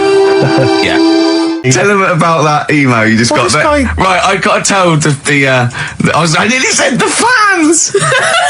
People who happen to be listening to XFM, waiting for the person after us. Who's on next? Natasha's not next, with the football show. Right. Steve was genuinely annoyed. I laughed. Right. Steve was genuinely annoyed. He doesn't like rudeness or people insulting him from a distance. I'm not sure I can find it. Oh, what was it? Oh, you got to find it. Well, hang on, let me... Oh, hang on. This is good radio as well. The sound of a mouse clicking in the distance. I'll just keep talking. I'll just keep talking. Can't you come up with some magic? What was Scooby-Doo on about? A talking dog? That's a bit weird, isn't it? What is that? And then, right, what was that? Wacky Races. I don't know. Wait a minute. So why did they run the cavemen if they the car? I've got it. Right. Okay. This is an email. This is an email that was sent through. Right. And this is my feeling. I think if you're going to email an insult, you've got to at least be clear what the insult is. You can't make me do the work. You can't make me try and guess or figure out. No, it's like sending someone hate mail and they have to pay postage. Yeah, exactly. You go, well, if you're going to... Exactly. Or making an obscene phone call, but collect. The postman charges you 25p before he hands you a letter bomb. Yeah. Go on. It says, Merchant. It opens with Merchant. Who are you, call sad, exclamation mark. At least my mother still don't cut my hair. Merchant. Who are you, call sad? At least my mother still don't cut my hair. Is it an anagram? I don't know. I feel like it's been translated from the French. It's a Japanese spelling of hate ya. Exactly. And he's got a Japanese English dictionary. It's just literal. So, how does he know your mum cut your hair then? You've never said that on there, have you? It's not true, Gervais. Can I just say, I think your hair looks really nice. Thank you very much. I've known you for about 5 years now. It's lovely. I laughed at you needing someone to say it. It looks fine. Yeah, it looks good. What do you mean it looks fine? It does look good. It looks good. He's got a little bit of product on it, hasn't he? Yes. Maybe I have. A little bit of hair gel. What do you use? Maybe Gavin had his fingers all over it yesterday. Yeah, I have my hair cut by Gavin of West Hampstead. Is it He does a called? good Is job. that is what it's called, Gavin, or is it a bloke who works in? It's Gavin who works in Do a you barber use shop. that fudge stuff? on Sorry, your is hair? it? No. But I seriously, use a form of clay, a moulding clay. Yeah, that's Mad. Gavin It's recommended mad. it. Yeah. Gavin recommended it, and I've been very happy so far. Hold on though. Rick, what do you use? I don't. Yeah. Don't. I just sort of. Well, that's obvious. No, I just sort of like comb it back and whatever way it falls, really. Yeah. But You had more questions about Gavin? good to hear that again. It's Oh, fantastic. Waiting on a Friend by the Rolling Stones. Yeah? Go on then, Carl. On XFM 104.9, Ricky Gervais, Steve Merchant, Karl Pilkington. Go on. Right, this one. Remember Blockbusters? Uh-huh. Right, this one is good, and we'll do this one. Rockbusters. And remember how Bob Holness used to give you a letter? Yeah. And it'd give you a question, and the answer to that question is that letter. Yes. Right, well, it works like that. So if I said to you, we'll test it out on you, Steve, right? Right, welcome to the show and that. Hello. Let's play, right? And I say, right, your first one is W. And the cryptic clue, because it's done like crosswords. Okay. So not quite like Blockbusters. Well, this young man prepared for his death. And it's a W, so the answer. And it's not always going to be like our sort of music, it can be any sort of music that's out there. So the W is the name of the answer. I understand that, but is the answer always the band name, or is it? Yeah. It's always the band name, is it, or the artist? Yeah. And so would the W be the surname, or would you have both the initials if it was someone's name? Would Elvis Presley be EP? Don't get annoyed, no. Carl. These are valid questions that I knew would be asked. I know this. You tested it on me, so you've got to tell them. We What's need the to know point? the rules. If it was Elvis, I'd probably do E. No. Give him the answer. Give him the Right, answer. did you hear the clue? No, give me the clue again then. So the letter is It is a W. cryptic clue. It's The clue's W. fine. Listen, but- and the go on. clue is, this young man prepared for his death. This young man prepared for his death. Yeah. This young man prepared for his death. And it's a W. And it's his first name. That's what he needs Well, to see, know. that's the Yeah, but I don't... Well, shouldn't we have the initials? Wouldn't that make it easier? I mean, Yeah, wouldn't- but it didn't do that on Blockbusters. It just had one letter. No, they did. if it was if. The gold one they often had us for 3 or 4. Did they? Letters, yeah. But it was normally just one word. It wouldn't have been a name or something. All right, then. W. W-Y. W-Y. Will Young. Excellent. I Right, didn't so understand it. What was this the young Will man... prepared for this young man. So he's sort of mixed sort of cryptic. Yeah. But, I mean, you know, that was a good effort. That's better than Yeah. usual. No, that is better than It's not usual. bad, is it? So do you want to play? Let's play Rockbusters. Yeah, Rockbusters. How many of these have you got? No, because No, let's just clarify a couple of rules here, Carl. Let's just make sure we thought everything through, because I'm pretty certain when they get these things on TV, they at least have a go at them in the office first before they put them straight on there. I'm sure that's how it works. I'm sure Bob Holness just didn't turn up the first day, and he goes somewhere, we'll wing it, it'll be fine. Bring the students in, let's have a go. I'm sure they did a bit of preparation. So let's just check we've got every base covered. Yeah, Firstly, how many questions have they got I'll to tell get you right? what. Let's do this off air then. Should we play a great tune? Well, yeah. Well, people need to call in, don't they? Because we're doing it, aren't we? Yeah. It'll be all right. And there's good stuff. I've got CDs, right? I've got some compilation stuff and a couple of videos and that. So that's what they're playing for. Call up now, 08700 800 1234. Get them on the air. We'll play the game. Brilliant. Yeah. Yeah. Is that what we're doing? Bit of the Cure. Brilliant. Pulp. Good news and bad news. Bad news is we have got enough callers to play Carl's game. The good news is we don't have to pay any more adverts in this show. So if it doesn't work, sod it. Right, who have you got on the line, Carl? Sam. Let's just remind ourselves, what's the game? It's Rockbusters. Okay, now calm down, Carl. I know you're a bit stressed. You've got a lot to do, but don't worry. You've just had a holiday. Throw this desk out. Let's throw it out and start again. Rick, don't get stressed. Go on then. People wouldn't think it was us if this show wasn't, half-baked and ill-formed and generally shoddy. That's what they've grown to love. Okay. All right. Sam, Hello. is it sounding all right today? It is. It's just about. Right. Cheers. That is worse. Right. then. And so we've got Sam on the line. Who else have we got there? So we've got Tim as well, haven't we?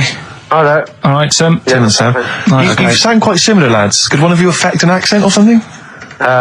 Which one's Tim? Yeah, it's me. Okay, which one's Sam? It's Sam. That's slightly deeper, yeah. And they're not against the clock anyway, are they? So it doesn't really matter. I suppose not. So I think Steve just wanted a bit of variety. Okay. You understand the rule, lads? Can you explain them to us? Right, play it.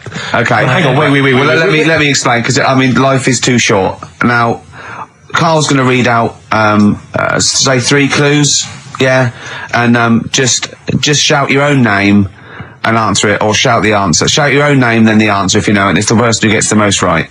Okay. Is that all right? Yeah. So, here we go then. okay then. So Shouldn't it be the first to 3? Well, yeah, but then he hasn't got. I've got enough. It's fine. He's got enough clues for that. Right then, here we go. Welcome to the show. Oh God. Right. The first initials ST. Right. Is that right? ST. Well, I don't know. Oh, we don't know, do we? How do we know? Here we go. ST, and the cryptic clue is better than the average homeless person. Okay. Sorry, I think, is that a band? Yeah. Is it an old band? Yeah. I think that's one word. All right then. S. It's an old 70s band. Better than the average homeless person. Tim. Go on. Supertramp. Yes. Supertramp it is. Yeah. Well done. 1 point to you, No idea Tim. why that's right, by the way. You don't know. You don't understand why it's right. He's a super tramp. Oh, right. Better than the average homeless person. cryptic, yeah. Yeah, cryptic. Yeah. Okay, second one. Come on, Sam, you got it. That's actually quite good for Carl. Trust me, Tim. Take that as a good clue. Because, yeah, okay. We won't do this again. Right, 1-0 Right, to here we Tim. go. Right. F. The letter is F. That's the next one we're moving on to. And the cryptic clue is, the little girl is hungry. What shall we do? The S or F? I've got it. F. Freddy. Sam. Peter. Yes, 1-1. Feed her. He's pulled out of Feed her. Yeah. Feed her. Okay. Yeah. So that's 1 each. So this is the decider, isn't it? Wait a minute, ITV are on the phone. Well, you said first to 3, so no, it's not, is it? That's what I said. Just do the 3 clues and who gets the most. Okay, well, we can do that now. So, here we go. I love this. This is rubbish. Go on. So, here's the last one. The initials are AK, right? And the cryptic clue is exploding pet. Shout out your name if you know it. Last orders at the bar, please. Last orders at the bar. Exploding pet. AK. You're tuned to XFM 104.9, Karl Pilkington's quiz, Rockbusters. The format is still available. The highest bidder, please give us a call, or you can email ricky.gervais@xfm.co.uk. Is it a band or a singer? I'll give you a bit more of a clue. It's a pop band. Okay, we wouldn't. No, Tommy Kissam. Yes. Hey. Oh, this is amazing radio. So who was that won? That was Sam who won. So it's 2-1 to Sam. So he wins. What does he win, Carl? He wins some CDs and some videos. No, he's got obviously now, Sam, if you're ready, take the spot. You're going to do the gold run. Away you go, Carl. I haven't got any more. You're a fool. Right, stay on the line. We're giving both some presents. Play a record for. Rick, I'm going to shoot off. Feeder, come back around. He's getting all stressed again. You know, we've only done an hour. I know. I'll tell you what. This You know, seems there's like another 3. hour to go. I know. I don't know what it seems like to the listeners. I say I'll tell you this, I'm not trying to be disrespectful, Carl, but I think maybe someone else should come in and press the buttons. Because I'm not sure you're across it. I don't think you can concentrate on talking and working at the same time. I'm not sure you can... Walking. Yeah, for you, it seems it's a Oh bit no! like... Don't say that. Look, he's gutted. No, there's a lot of gone wrong here. I say, throw this desk out and get a real one. Seriously. Well, I think there's a Fisher Price one you can buy in Argos that might be... Yeah, worth but getting. yeah, we got there. We were stunned because it was second hand. This one, but this is like the Mir space station. I mean, it really is falling apart. Get a new one in. Let's not, I can't believe it. Look at that. Look at the library. Look at the gaps in the library. Let's not go on about this because this isn't good. What? Whereas that quiz was. Whereas that was good radio. You can join in and stuff. But the problem is, Carl, why do you rush to do it? I told you before we should practice these things. Although, to be fair, Steve, I can't haven't got time to do anything, so at least Carl's coming up with stuff. But I don't mind, running What other through with ideas it have you while got? you're having a kip outside. Really? What other ideas have you got? Have you got any other ideas, Carl? Because you've got another hour. Have you got anything at all? No, I wasn't disputing. He's all smug because he's had a phone call. That was Beck, lost cause. Go on, tell him why you're all smug.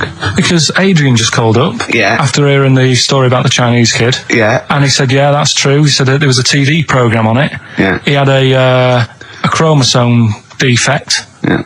And it made him hairy. And his mum and dad used to have to shave him. That wasn't in the book. But thinking about it, that's not a good move anyway, is it? Because they say that for women, if you get a few hairs on your top lip, don't shave it because it'll grow back thicker and faster. So They should just let him. they should have just said, well, let's see how bad it gets. But if they went in there straight away if he came out as a baby and a little bit hairy, they should have left it for a little bit.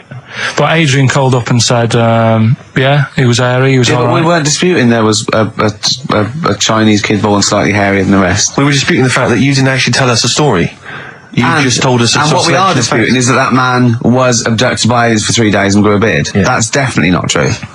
No, We don't know about chewing the fat, but it sounds quite viable. Yeah. You see, the difference is between me and Steve and you is that what we believe isn't random. Do you know what I mean? It's not random. The things that we don't believe stuff just because it's interesting. it's not every other thing we believe and every other thing we don't. Well, I think Carl believes stuff if it's interesting. Yeah, I know. Yeah. If he thinks, intriguing. Thanks. that song's got a good story. Okay. Yeah, love it, snappy. Go on. And there's loads of songs out there, isn't there, with songs that you couldn't fade out. When you hear them on the radio and that, you don't want anyone to talk over the start or the end. Yeah, Because but remember we did this one before with Killing a Georgie by Rod Stewart. Yep. And I was a bit worried that it might have been a true story because we were, joking about it. And he went, "Oh, you know that Killing a Georgie?" He went, "I think it is a true story." I went, "Why?" He went, "I listened to it again, and Rod Stewart at the beginning says this is one of my best friends."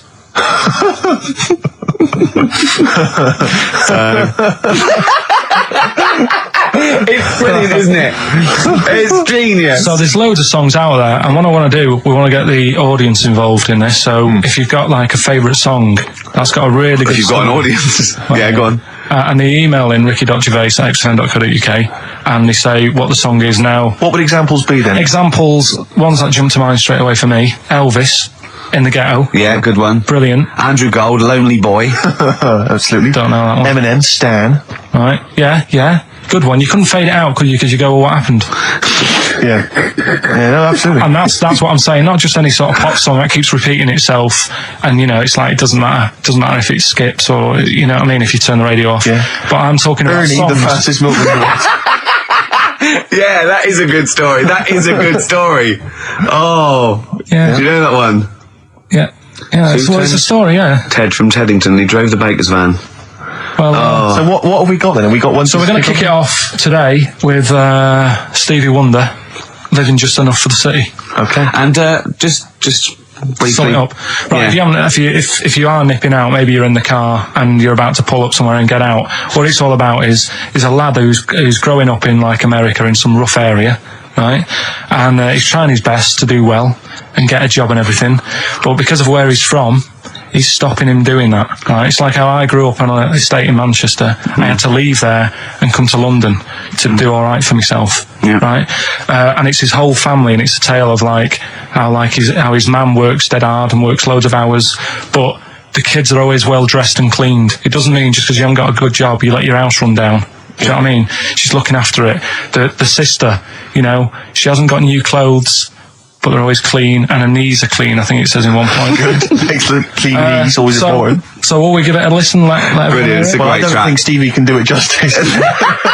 After that explanation. Right, so I'm not sure he's I going to think top it's that. like some sort of like backing tune to try and... Try and pep it up a bit. 'cause Yeah. You have really knocked it the socks off it. Brilliant. I'm looking forward to the clean knees. It's a new feature. What is it called again? The story in that song's really good. Here's Stevie Wonder. Wow. Stones, Brown Sugar. Steve thinks I can't tell you what this is about because it's too rude for radio. But you've done it again, haven't you? You've had another call, haven't you? Yeah, just that drugs do make you have wind, morphine especially. That's the bad one to have. And that was from a medical student, wasn't it? Yeah. up in Leeds, so cheers for that. Haven't had any calls about the alien abduction, funnily enough.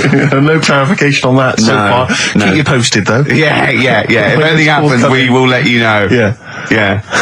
Well, that's it. We got through it with all these mistakes. They've got to get this equipment fixed, and they've got to go to HMV Monday and buy about, I'd say, £5,000 to £10,000 worth of new albums. Because that's definitely. Get this fixed. No, get this fixed. Definitely. Yeah. Don't go on about that. Next week though, we'll have more educating. That's the Ricky. phone. Look, that's the phone. Yeah, don't do that. What? Educating Ricky. We'll do the quiz. Rockbusters. Do that again. Right, I might not be here. If that's the case. Steve, What what have you got? What, next week? No. I'm just going to bring some sandwiches. Do you notice I was quite quiet for the last 20 minutes? Yeah. Just dozed off. Yeah, well, the air conditioning's... I'm feeling quite muggy. It's too, but that doesn't work either. And this is I'm totally serious. I'm not joking. It's ridiculous. So, Right, a song for the ladies to end with as ever. Sly and the Family Stone. It's always a favourite. If you want me to stay. yeah. See you next time. Cheers. Sweet. Feeder, just the way I'm feeling. XFM 104.9. I love that. Carl, you're panicking. You've just remembered a song from your childhood, and I don't know what you're talking about. But I'm going to give out a number. Please take this number down if you can help, Carl. It's 08700 800 1234. Right. I'm not that bothered. We were talking about a track from the 60s. Yeah. Mighty Quinn. Yeah. And it was on the same compilation. My dad had a tape in the car, and the tape was always on in the stereo thing in the car. And I used to sort of sit through all this stuff I didn't like, but knowing that coming up soon was a song about a monster with purple eyes. It wasn't Puff the Magic Dragon. It wasn't that. A monster. There must be something else about it that give people. Do you remember a chorus or a few lines? It says something like, it was a one-eyed, it had big eyes, purple, and it eats people or something. The Big-Eyed Purple Eater. Wasn't there a song called something like that? The Big-Eyed Purple... And it was a hit, I'm sure there was. A song which is something like the Intergalactic Purple Eater or something like that. It's a novelty song. Rubbish. What, by the Bonzo Dog? Yeah, it's that sort of thing, yeah. I'm sure Well, if you know what, Carl... Look, the telephones have gone mad! Yeah, well, we'll find out in a bit. I mean, I'm not that bothered. I'm not going to buy it. It's just that we were talking about songs and that. It'll be good to know who it was, but... Yeah. Right, Rockbusters. Okay, now how long... Where did you get Answer the... the phone. What, do you want to just answer Well, that? that's the first, so just answer the Yeah, phone. see what it is. Just see if someone's... Hello? Hello, mate. Alright. Yeah, that song, I don't know if it's by, or is that what you want? That's the bit I wanted, really. What's the name of the song? Well, you know how it goes, it's like, born nights on and dawn out a bit, Yeah. Oh, yeah! Sorry, I don't think you've helped much, though. You can't remember what it's called or who it's by. Well, no, I mean, I know the tune, but that's about it. But he's It done seems well. to me- Steve, yeah, he's done well. He's given up his spare time to call in and sing us a song. Don't diss him. Rick, I'm concerned he's just only marginally remembering it more than Carl It is. was actually in, I think it was in the Blob. No, it was in something like the Blob, actually. I think Steve McQueen was driving away and it was running in a sequence. This is so very familiar. Thanks very much, mate. See if we can get a title off someone. And XFM. Hello, yeah, I know the name of that tune. Go on. It's the Purple-Eyed People Eater? Yeah, that sounds about right. And who's it by? Yeah, well, I'm just at work and... Who is it by? It came to my mind. Do you know who it's by? I don't know who it's by, mate, sorry. This is not enough information. I wouldn't phone in We if I didn't had ask half the Lewis, information. but we asked him just what the tune was. But I want someone like Paul Gambaccini to call in. He knows what chart position it got to. right. Thanks very I don't much. think this is enough information. That's two people. The thing We is, barely got if any you know the information. title, we can put it in the internet, can't we, and find out who did it. Yeah. That's full of Brilliant. information. Well, thank you very much for Yeah, calling in. I don't know why they bothered, frankly. Right, listen. Sorry, Rick, no, I mean, I just think if you're going to bother to call in a radio station, have the facts. Have all the facts you have. Well, he hasn't got the facts, and he runs the radio station. He doesn't run it. They keep him here like a mascot. He's like a pet, isn't he? They have him running around the office. God. Now listen, it's Rockbusters. I've got the prizes here. Rick, I'll be honest with you. I mean, we've given away some shoddy stuff in the past. This But is it's the worst absolute collection. tat, is it? This is really scraping the bottom of the barrel, Carl. I mean, Hold on, the how phones many are going more of mad. these can we give away? If you're still phoning, hang up because we're not going to bother anymore. We're really sorry about that. Maybe email us or something. Lonesome Day by Bruce Springsteen from his new album The Rising on XFM 104.9. Ricky Gervais, Steve Merchant, Karl Pilkington. Foreman just phoned in and said to Karl, stick up for yourself. Don't listen to that Merchant. He does my head in. He's so arrogant. I don't think I'm arrogant. I think I'm mean. Yeah. I just think I'm sort of objectionable. I don't think it's arrogance. I think it's sort of nastiness. Yeah. I'm just not a very nice person. But believe me, I'm not arrogant. I think I'm pathetic. We've had a lot of emails saying, could you bring back White Van Karl? Oh, yeah. Which is that section of the show where we ask the questions that the Sun asks someone else, random punters of Karl. But sadly, recently, they've got very politicised and very kind of, basically a little bit depressing. So there's not really anything appropriate. Supergrass, Seen the Light, XFM 104.9. We're a little bit worried. We might have a technical hitch here. We've had no emails, and usually we get loads and loads. So we're worried it's us. Can someone send an email? Yeah, just a test email. Yeah, but we won't know if they have or not. They might just be ignoring us. No one might be listening, Steve, so this isn't proof. I guarantee there's at least one person who would send an email. Maybe if Dickie Anderson's listening, he could do it for us. Anders! Anders! Do us a favour for all the pleasure we've given you over the last few years. ricky.gervais@xfm.co.uk. If you haven't heard the Rockbusters, might as well give them out. Well, let's check the emails working before we do that. Yeah, otherwise it's a complete... This whole show has been a sham and a farce and a waste of time. Well, I think they can take that as read. Well, listen, still to come, right? We've got the monkeys thing. Oh, chimpanzee that. And when I was out last Sunday, right, at Johnny's birthday party, Steve was there. Yeah. Got talking about stuff. And a debate that we didn't really finish cropped up. It blew your mind, didn't it? Amazing. Oh, I know about this. Steve told me. This is the infinite amount of monkeys. Or a monkey with a typewriter and an infinite amount of time would eventually come up with the works of Shakespeare. Yeah. There was no debate. It's a philosophical, mathematical problem. There's no debate. It's true. It wouldn't happen. No, listen, Karl, listen. Infinity sorts it all out for you, right? An infinite amount of monkeys at a typewriter, right? They do everything. They type everything. Infinity just sorts it all out for you. There's no getting to it and they're going, oh well, let's have a look what they've done. This one's come close. Did Romeo and Juliet?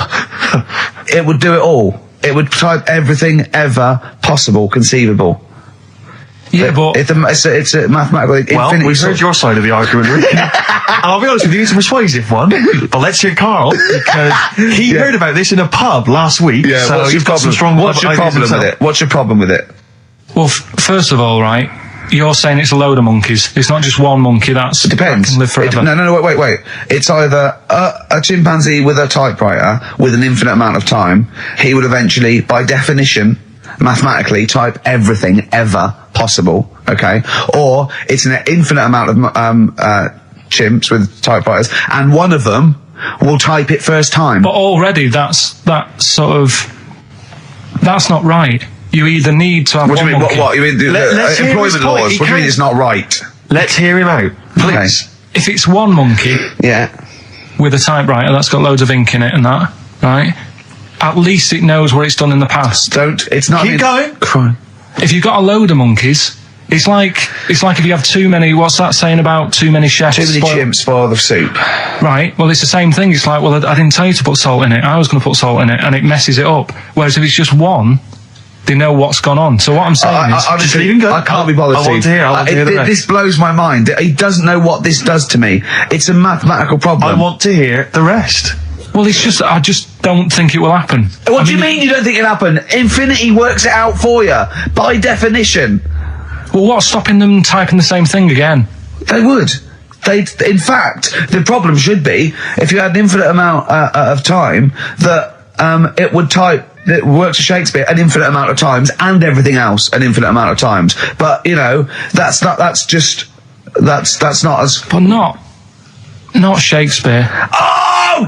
Shut up! You idiot!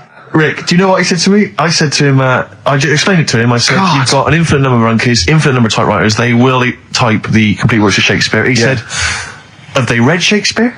You're an idiot! Play a I record. said, no, I'm not having this they're not doing conversation. it from I'm not memory. having it because it really, really winds me up. But you're saying they'll do it with no spelling errors. Well, they do it an infinite amount of times.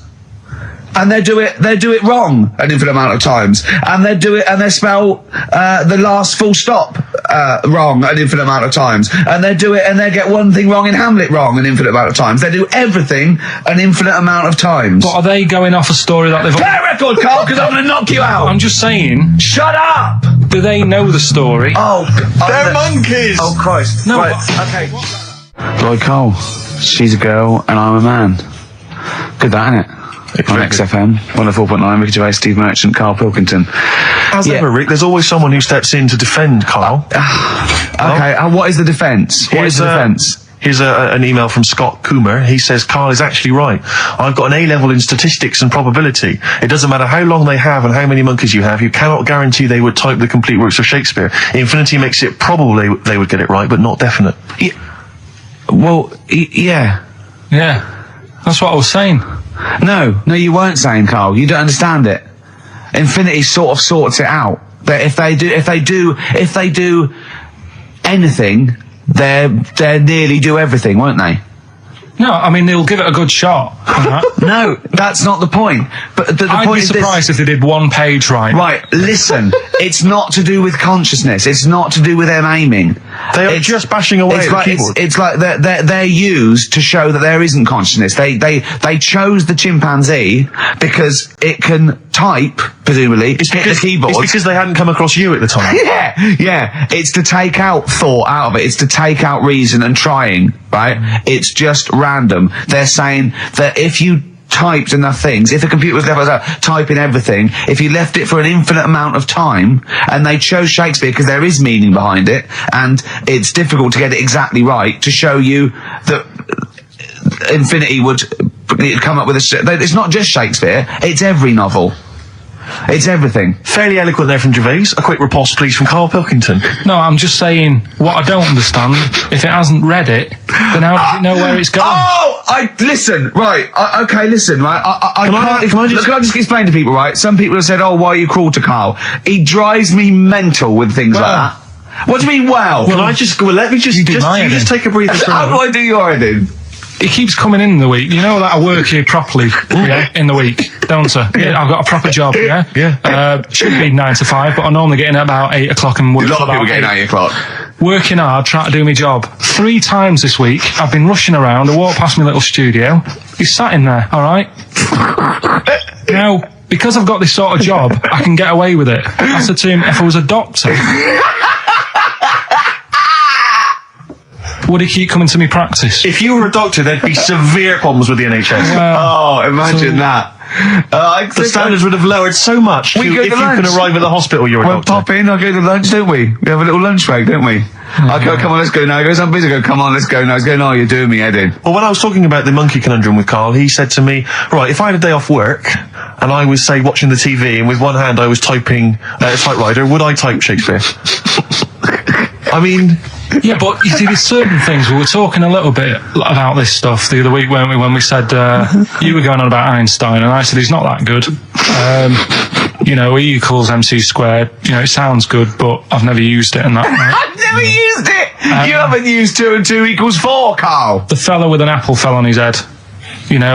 It could have been anyone sat under that tree. Do you know what I mean? It's just annoying. Lucky. And Newton gets all the credit for his laws of the universe. Well, other people were working whilst he was having a lunch break under the tree. So in a way, it's like he didn't deserve to have that success story. Again, forget the apple and the tree and whether he was sitting down having a lunch break. It's totally irrelevant. Yeah, but what I'm saying is there's certain things that will just happen. It's like, I think we were talking when we were out eating the other week. We were talking about Noel Gallagher. Well, this is the reason the monkey discussion came up, right? Noel Gallagher... I don't know what to say. I don't know what to say. Rick, I don't want to misquote Noel. I'm going to be like Herbert Lom in Clouseau. I'm going to get a twitch whenever he opens his mouth. I don't know where to start with some of his statements. Well, as I say, this discussion began because we were talking about a quote that Noel Gallagher supposedly gave. Now, I don't want to misquote Gallagher, but the gist of it was that he said, had I... written Wonderwall or whatever, instead of the Beatles writing Strawberry Fields or whatever, I'd be the one that was considered the great songwriter and it wouldn't be the Beatles. It's just the fact that they came first that meant that they get all the credit as being the greatest band. I don't know where to start with that statement either. I mean, that's Gallagher's thing and he's, well, whatever. We know what we think of that. What was your point, Carl? You agreed with him, didn't you? Yeah, I reckon right? Do you know we've talked about putting a baby in a room before and it'll know what colour it is and stuff? If you've got a room that's painted red, right? But forget that, because that's going to confuse Hear him out. Listen to me. Say if they did some new TV show, right? Like, what's that film with Jim Carrey in where The Truman Show. The Truman Show, right? So they make up a little room and some woman has some kids and you say, right, let's put the kids in this room, and they don't know what's going on outside. They don't know anything about like EastEnders and that. It's like their little world, right? They don't know anything that's gone on. How could a child survive without EastEnders? Right, listen. So he's sat in the room, right? And then when they're all asleep, right, Wait for this bit. someone Have you heard this? Yeah, bit? wait for this bit. They're all in a room. Yeah. They're asleep. Yeah. someone pops in, puts a guitar next to the bed, right? Nips off out again. They wake up in the morning, and one of them goes, "What's this?" They don't even know it's a guitar because they've never seen one, right? They're talking English though. Yeah. We just left guitar out of the vocabulary. Right. So There's plenty more to come. one of them will pick it up and they'll go, "I don't know what it is," and they'll start strumming. They'll go, "That sounds good, doesn't it?" Give them a few weeks, they could come up with "Hey Jude." Whereas, type in Shakespeare, a monkey that can't even spell. I see that. Can't answer it. I might come with you, Rick, if that's all right. Because we've got to sort out that Christmas special as well. Yeah, no, sure. All right, I'll see you later. I'm shooting off then as well. Cheers, Carl. Flaming Lips, Yoshimi battles the Pink Robots on XFM 104.9. Before the ad break, Steve Miller Band, Fly Like an Eagle. Great track. Lovely to hear that. Brilliant track. We're not scared of playing that sort of stuff, are we? Indeed. We got some great. I think we're underestimated here. People think we're just like, you know, two guys and a buffoon in a room, but we're so much more than that. We try and put together a whole package for them, don't we? For their Saturday afternoon listening pleasure. If there was an infinite number of us three in an infinite number of studios, broadcasting for an infinite number of shows, would we ever do anything half decent? Yeah, we eventually. Would we ultimately come up with something quite good? What was that email that you were laughing at? It's too rude. What does it say? It's too nasty. Oh, go on, give me the gist of it. The gist of it was that it would mean that if there was that infinite number of monkeys, eventually, besides the fact that they would type the complete works of Shakespeare, they would also type the sentence, "Karl Pilkington is a genius." But the email also said it would also type, "Ricky Gervais is I can't say the word, but I know. Yeah. But a number of times they type it and write, "Karl Pilkington is a genius and Ricky Gervais is a cund." Exactly. Yeah, that would be there a lot. Come on, someone talk. I'm looking at his face, his headphones are too loud. Instead of turning them down, he's just grimacing, going, "These are too loud." I don't understand it. Yeah. How have you lived this long? How did you make it to 30 without getting squashed or eating something deadly poisonous? I told you I used to choke a lot. We've had an email from Placebo, the bitter end. We've had an email from Andrew Forrest, who has just simply entitled it Karl Pilkington. Oh, Karl Pilkington. What do you think of that? That's got to be your new name from now on. I had a mate who used to use it. What, used to call you that? Yeah. Was that your nickname at school, Pilkington? No, it's not my nickname. It is now. No, it's not. It is now. Pilkington. Pilkington. Oi, Pilkington. Oi, Pilkington. Pilkington, do my homework. Where do you live? Where do you come from? Pilkington? No, there's this lad who called Mark, right, who used to go to school with, who used to call me that. And his mum, right, was like obsessed with cleaning. And I was never allowed in their flat. He makes the place look untidy. So she used to, I don't know if it was just me or all his mates, but I used to turn up and she goes, "Yeah, he is in, but you know what you've got to do?" And I used to have to go round the side of his flat, and he had a computer, right, which he used to play. I didn't have one at that point, but he had one. And I used to have to go round the side of the flat and stand at his bedroom window with his window open, and I'd be sort of leaning in playing the game. You are joking. I'm not, his mum. You had the weirdest upbringing I've ever heard. The things you were willing to do. It's the strangest. What is this town like? No, I stopped going once. Was there always music? Right? There's the horse in the house there. Oh, look at these two kids with big heads and webbed feet. All right, Ronnie. All right, Reggie. What was it like? She was obsessed. It is like you've grown up in a cartoon made for children. Yeah. No, his mum was really obsessed with cleaning. Can I play it through his window? I used to. Mrs. Ramsbottom, can I play it through Mark's window? Alright, you know what you have to do. She used to be up till about Is 3 in that the morning. Pilkington again? What do Have you you mean? washed your hands? Well, up till 3 in the morning, She washing. used to be up doing the tiles in the kitchen. Washing until 3 in the morning? It's at 3 in the morning. And for ages and ages, that saying that out on the tiles, I used to think that came from, like, his mum. Because she was out, like, cleaning them late. So, till I was about 13, I thought that saying, out late on the tiles, Yeah. was... And now you're not confused by anything. Well, There's no misunderstandings in your life now, is there? Supergrass, seen the light. I just think of people sort of of a Saturday going, you coming shopping? I go, I can't, I'm listening to XFM, there might be some monkey news. And they waited 2 hours for that. What sort of a show has a feature called Monkey News? Well, I have to say, the monkey story has been corroborated. Which one? Well, this one, it says, police in Britain this week are on the lookout for a very different kind of burglar. A chimpanzee who has been sighted breaking into a house in Hackney, stealing a mobile phone and leaving. The chimp is also the prime suspect in a break and entry in a nearby house where part of a radio was taken. One policeman stated that it might have been trained to steal, but a monkey's not going to think, that's a mobile phone, I'll just have that. Look at Carl's face. Yeah. Fact. That's fact. WC, featuring Snoop, The Streets on XFM 104.9, Ricky Gervais, Steve Merchant, Karl Pilkington. I think we should kick off with a bit of a competition. I think we should get the listeners involved here. Phone up if you want to play XF Family Fortunes. Now, a lot of people, of course, won't be familiar with this because we played this in the very early days of XFM. Yeah. Do you want to explain the rules, or do you just want people to phone in? It's like Family Fortunes. We need two of you. I asked Do you remember we discussed this before? You can't say that. Yeah. And so get two on the line. You're competing against each other, and so it's fingers on the buzzers. Will you stop chewing, picking your teeth? I mean, even if the listeners can't hear, it really annoys me. It is a bit like having a chimp in the room. Do you know what I mean, Carl? right. Have you ever seen him eat hot food? No. Honestly, it is like a chimp. And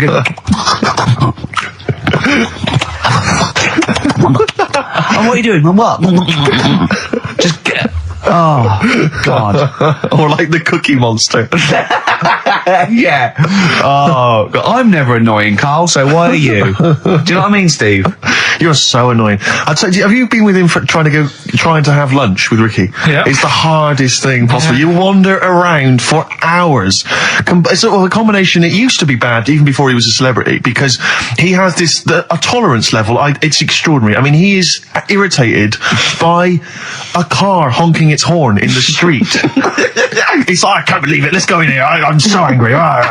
He gets annoyed by police sirens, by rain, wind, birds in the air, other people in the streets. They're the most annoying. Children particularly, whether they're in a school playground we happen to be walking past, whether they're on TV. It's just noise that isn't mine. Well, I know, but this is the thing. You are the most irritating man I've ever met, without a shadow of a doubt. I mean, you know that, Carl, don't you? I mean, noises he makes. It's extraordinary. I mean, I've been editing some behind-the-scenes footage we shot of making the second series of The Office. It's extraordinary. I've had to cut sequences out involving Ricky because they'll just think he's a gibber, just think he's an idiot, like some kind of puppet that the rest of us are controlling, because he's shouting, he's whistling, he's honking, he's making noises, he's dancing around. It's extraordinary. And if you're out trying to find somewhere to eat with him, all these irritants, all these annoyances, and it's, that music's too loud, I don't like that particular song, I'm not going in there, there's more than 8 people in that cafe, I'm not going in there. It's just extraordinary. I think we need a woman. I'm thinking of hiring a woman, like a PA, to just go out ahead of us, scout ahead of us, go in, and she can just stand back and say, Oh, sexist. Oh. Or a guy. Oh, that's or a fella. Oh, sexist. Or a fella. Just to scout ahead. Oh, I'm phone thinking back. of hiring a woman, subservient role. We couldn't hire him. Oh, no. Oh, sexist. Well, that or a chance to meet a woman.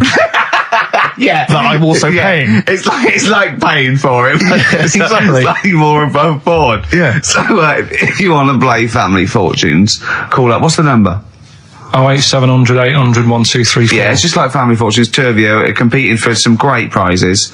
And I go, something you'd, you know how it goes, and then go Buzz and play it on board. It's not as high tech as Family Fortunes.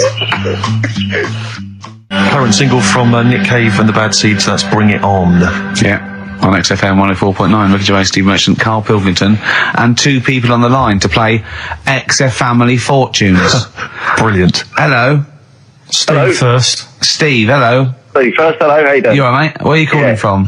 From my pub in Barnes. You got a pub? Yeah. In Barnes? Yeah. Are you posh? No. I suppose you're the local landlord. Do they come in and sort of like go, good man, there's a shilling, get me some ale? They're all posh in Barnes, aren't they? Well, no, not all of them, actually. Does Nigel Havers come in your pub? Because he lives there, doesn't he? Well, none of them do, actually. I know there's lots of them about, aren't there, in Barnes, but no, not You've in banned them. You've banned them. Who's on the other line? It's Jennifer. Jennifer, hello. Hello. Where are you calling from? I'm calling from Forest Hill. Forest Hill, that's Yeah. right south, and I don't go out of WC1. Oh, you should. Do you run a pub? Do I own a pub? No. Do you drink in one? Yes. That's just good. Is this just some friendly chat there? Yeah, To get you in, The thing between the brain that you were talking about before. Oh, yeah. I can't remember what it's called, but they did an experiment, and apparently the length of it determines whether you're straight or gay. Is that That's right? what I heard. Yeah. Well, so what? You could actually trim it if you fancied. It didn't go that far. Oh, well, Always. you've just interacted with Karl Pilkington. Oh my God. I treasure that. Right, here's the prizes. Okay, now, listen, don't be disappointed because, as ever, Karl has just gone through some people's drawers here at XFM and found some really quite shoddy prizes. So, you get, on DVD, I don't know if you're a fan of it. Are they a German band? Rammstein or Rammstein? Oh, you'll enjoy that. But there's any number. That includes Asch zu Asch, Spiel mit mir, and Hegelade. That's just some of the classics on this DVD of their greatest videos. Red Dwarf, the first Do you think series. Germans sit around looking at ISIS records and going, look at these Wonderwall? Possibly so. Wow. The very best of the Stone Roses, although I might have that. So anyway, there's also an I Love You compilation, kind of appropriate, and a tribute to the Ramones, which might be interesting. So you can get the idea, Steve and Jennifer, the stakes are pretty high. Okay, here we go. Very happy, Extra Family fun. Fortunes. So, fingers on the buzzers, just both go, wah! If you think you can answer this right, and then we, the highest answer or the top answer gets the chance to play or pass. If you play, you've got to get all 5 answers. There are 5 answers. Every wrong answer, you get a life, and I'll go, and when you lose 3 lifelines, then the other person can steal. It's as simple as that. If you've seen the show Family Fortunes, No, this is not based on anything I've ever seen ever in my life. Okay, right. Okay, fingers on the buzzers. Okay. Name something. We asked 8 of my mates, right? Something you associate with Karl Pilkington. Wow. Okay, Jennifer, what? Silliness. Yeah, that's the top answer, thick or dimness. Hang on. Do you want to play or pass? Play, please. Okay. Stay tuned, Stephen, because you might be able to steal if she gets 3 wrong. Okay. Right, okay. Right, we've got the top answer. 4 to go. Thick or dimness is top answer, obviously. Okay, Jennifer, some other things associated with Karl. Comedy. You'd think so, wouldn't you? Yeah. No, I don't even know who he is. you don't even know who he is? No, she does. She must do. And yet, bizarrely, she knows that silliness or Yeah. stupidity is the top I know, I answer. Yeah, come on. Something else. The smelly eyebrows. One more wrong answer, and then Stephen gets a chance to steal. Okay. I don't know. People are screaming it at home. Very sensible. Oh, Was that very sorry. sensible? Yeah. Yeah. Okay, Stephen, can you think of one of the answers that Jennifer didn't get? Must be a mind for inane nonsense. Oh, well, I'm going to give you that because number 5 is even thicker. So, yeah, what you missed is, our top answer was thick or dim. Second top answer was Manchester. Third was Roundhead. 4th was airy Chinese kid. And 5 was, even thicker. So I think Stephen's the winner there. Yeah, I think he's done well. Yeah. You enjoy Rammstein, and you get the Stone Roses and an I Love You CD. So that's the pilot for this show, okay? When Blockbusters all over, we're going to phase in XF Family Fortunes. Karl, thoughts? It's not that good, is it? Why? It's not that good. Just... I'm not that happy with it. Why? Why? Yeah. Well, just... What else? What? No. You're definitely right about that top answer. Well, thanks. So Stephen wins all those prizes. Yeah. Stay on the line and we'll take your address. And we'll send something to Jennifer as well for even bothering to talk to Carl. So what's this, Carl? What are you playing now? Badly drawn boy. Yeah, excellent. Bye. Doing Rockbusters then? Later. Can I just, sometimes I get told off by Carl. He gets a little bit sulky if I slag off the prizes that he sources for each competition. This is from Rob in Croydon. He's a former winner of Rockbusters. Yeah. He said he didn't even know what the prizes were going to be when he entered. He won, and sure enough, for one night only, he was a hero. The following morning, it was just Rob again, and all I had to show for my triumph are 5 compilation CDs I'll never listen to, and 2 DVDs I'll perhaps get £9 for on eBay. Please get some decent prizes. Ricky, you're BBC's golden child of comedy. What are you doing? How many of your listeners really are into Stephen Polyakoff's The Lost Prince? No one. That's how many. Now that is a winner. That's someone who's got a reason to like us and like you. I think he's got the same attitude as Steve when you give him something for free. Yeah. Sorted you out with NERD tickets for last night. A lot of messing around, a lot of phoning round going on to get you them tickets. Yeah. Come in today. You enjoy the gig? Couldn't be bothered going, Carl. Typical. Yeah. I didn't say I couldn't be bothered going, Carl. You just assumed that was the case. You're right. But the point is this, Carl. Once you've given me the tickets, they are mine to do with as I see fit. The thing is, what annoys me is, right, I bet he hasn't even listened to them CDs. He might find something on there. That's his point, I think. Yeah, to be fair. But I don't want to give them stuff that's too good, because then they'll listen to CDs instead of XFM. Of course, there's always careful planning. So you always got an answer. Oh, Carl, you're my hero. We don't care, do we, Carl? Well, I think the prizes are all right considering what they've got to do. Do you know what I mean? Yeah. Right. It's just a bit of fun, for God's sake. So please do not blaspheme on air. Something else we're giving away. Go on. The Shining. It's just more throwing away, isn't it? Once again, is it on video? Once again, it's on VHS. Just because you buy it out of your own money, Carl, stop being so mean. And I want to watch it tonight because it's one of those films that. So you're going to watch this video and then you're going to send it to someone as a prize. Yeah, it's one of them films that. Sorry, what you just said yes to that without blinking. Oh yeah. You don't think, like, Les Dennis doesn't have a quick go in the car on Family Fortune before he gives it away? It costs $5.99. Has a go at those his and her towel racks. It costs $5.99, Carl. Okay. Letter to Hermione by David Bowie. Well, we're all getting stressed here. We're going to run out of time again. We haven't had enough answers. We left it so late. We had so much rubbish to pack in. You did it on purpose. What? What do you mean? You did it on purpose. I love Rockbusters. I think it's the highlight of the week. But I remember in the early days of Rockbusters, we used to get reams of emails. Do you know how many we've had today?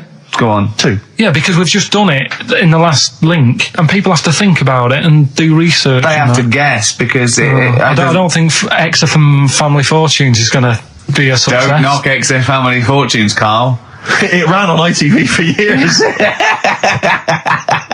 Right, well... Yeah, so has anyone got anything right, Carl? What we'll have to do just as well, we haven't got any prizes to give away anyway, because we gave them away our next month. Yeah, we're coming through now. Let's see, just hang on a minute. Well, this isn't radio. You can't just sit here looking at a computer screen going, hold on, that isn't radio. Right, well, it'll have to be the one who got the closest, right? The darkness growing on me on XFM 104.9. Oh, it's all going well already, isn't it? The microphones fell apart. Carl's shouting because he got headphones on. His music's turned up too loud. Canfield level. God, it got 3 hours. Look at him giggling.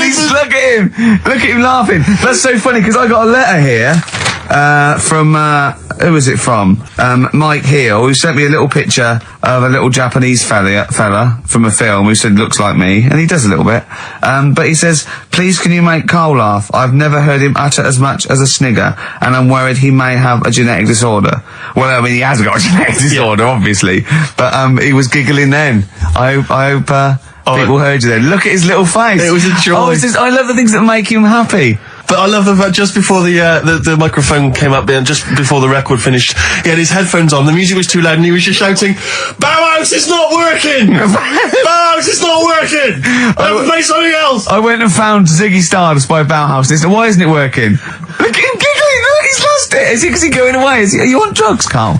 What have you done? He's tickled. Look at his little... He looks like one of those shaved monkeys. Look at his little... Oh my God, I've never seen a forehead glow. I know, it's extraordinary. Oh. And he's got that red shirt on as well, so the whole of him is just a big glowing... Carl, what are you trying? What are you putting in? I'm going to see if I can get this to work. Go on then. Hang on. Brilliant radio. I hope Dr. Fox is listening, because I think he's eating his words right now, Steve. Right, I think I've done it. Well done. That's excellent. Right, what let's play Bauhaus now, and let's try and compose ourselves. This is Ziggy Stardust by Bauhaus. It worked. That worked, didn't it? See, panic over. Calm now. You're on holiday soon, aren't you? Yeah. You got to go off early.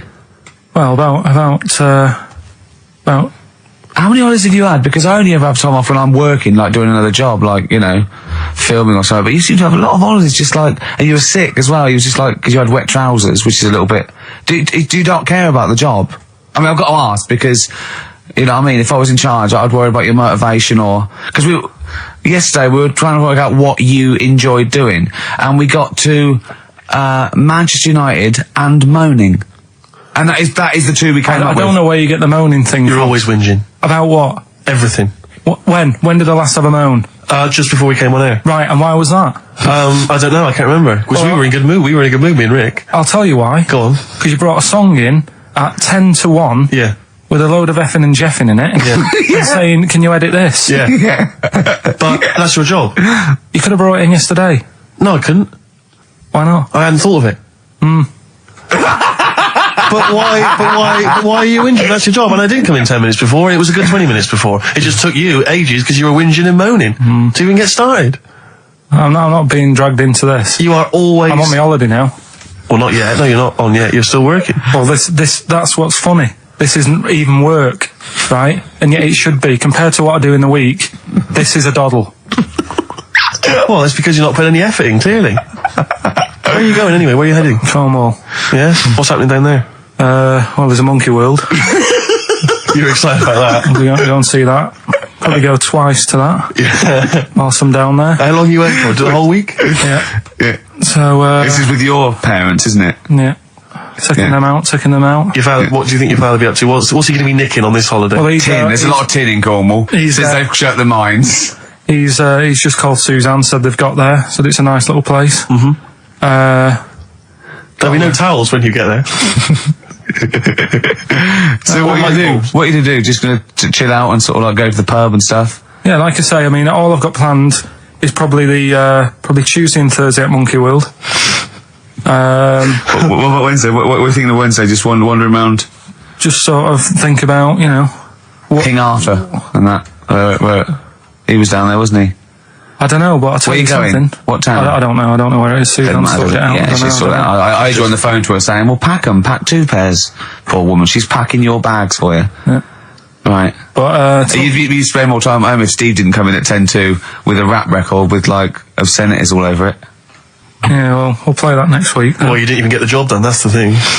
We can't even play it because you didn't get finishing time. I'll tell you what, that method man, if he doesn't stop effing and jeffing, it's the end of his career, in my opinion. All this F that and yo Jeff, I'm a Jeff myself. Yeah. Or I'm hanging out with my Jeffs. Yeah. It's terrible. Jeff, and we know you can't put out the J word on XFM. Oh, Mother Jeffer. Well, so we haven't got that, but what we have got... Go on.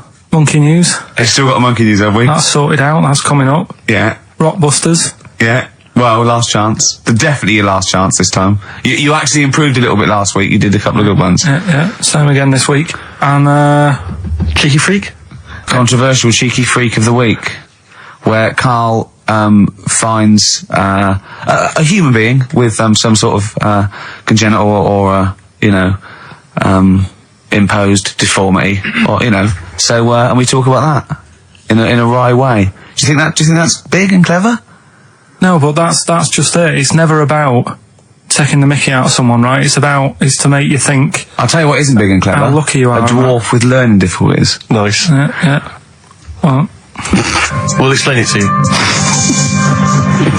That's the forthcoming single from British Sea Power. That's called Carrion. That's nice and retro. That's like end of the 70s Bowie.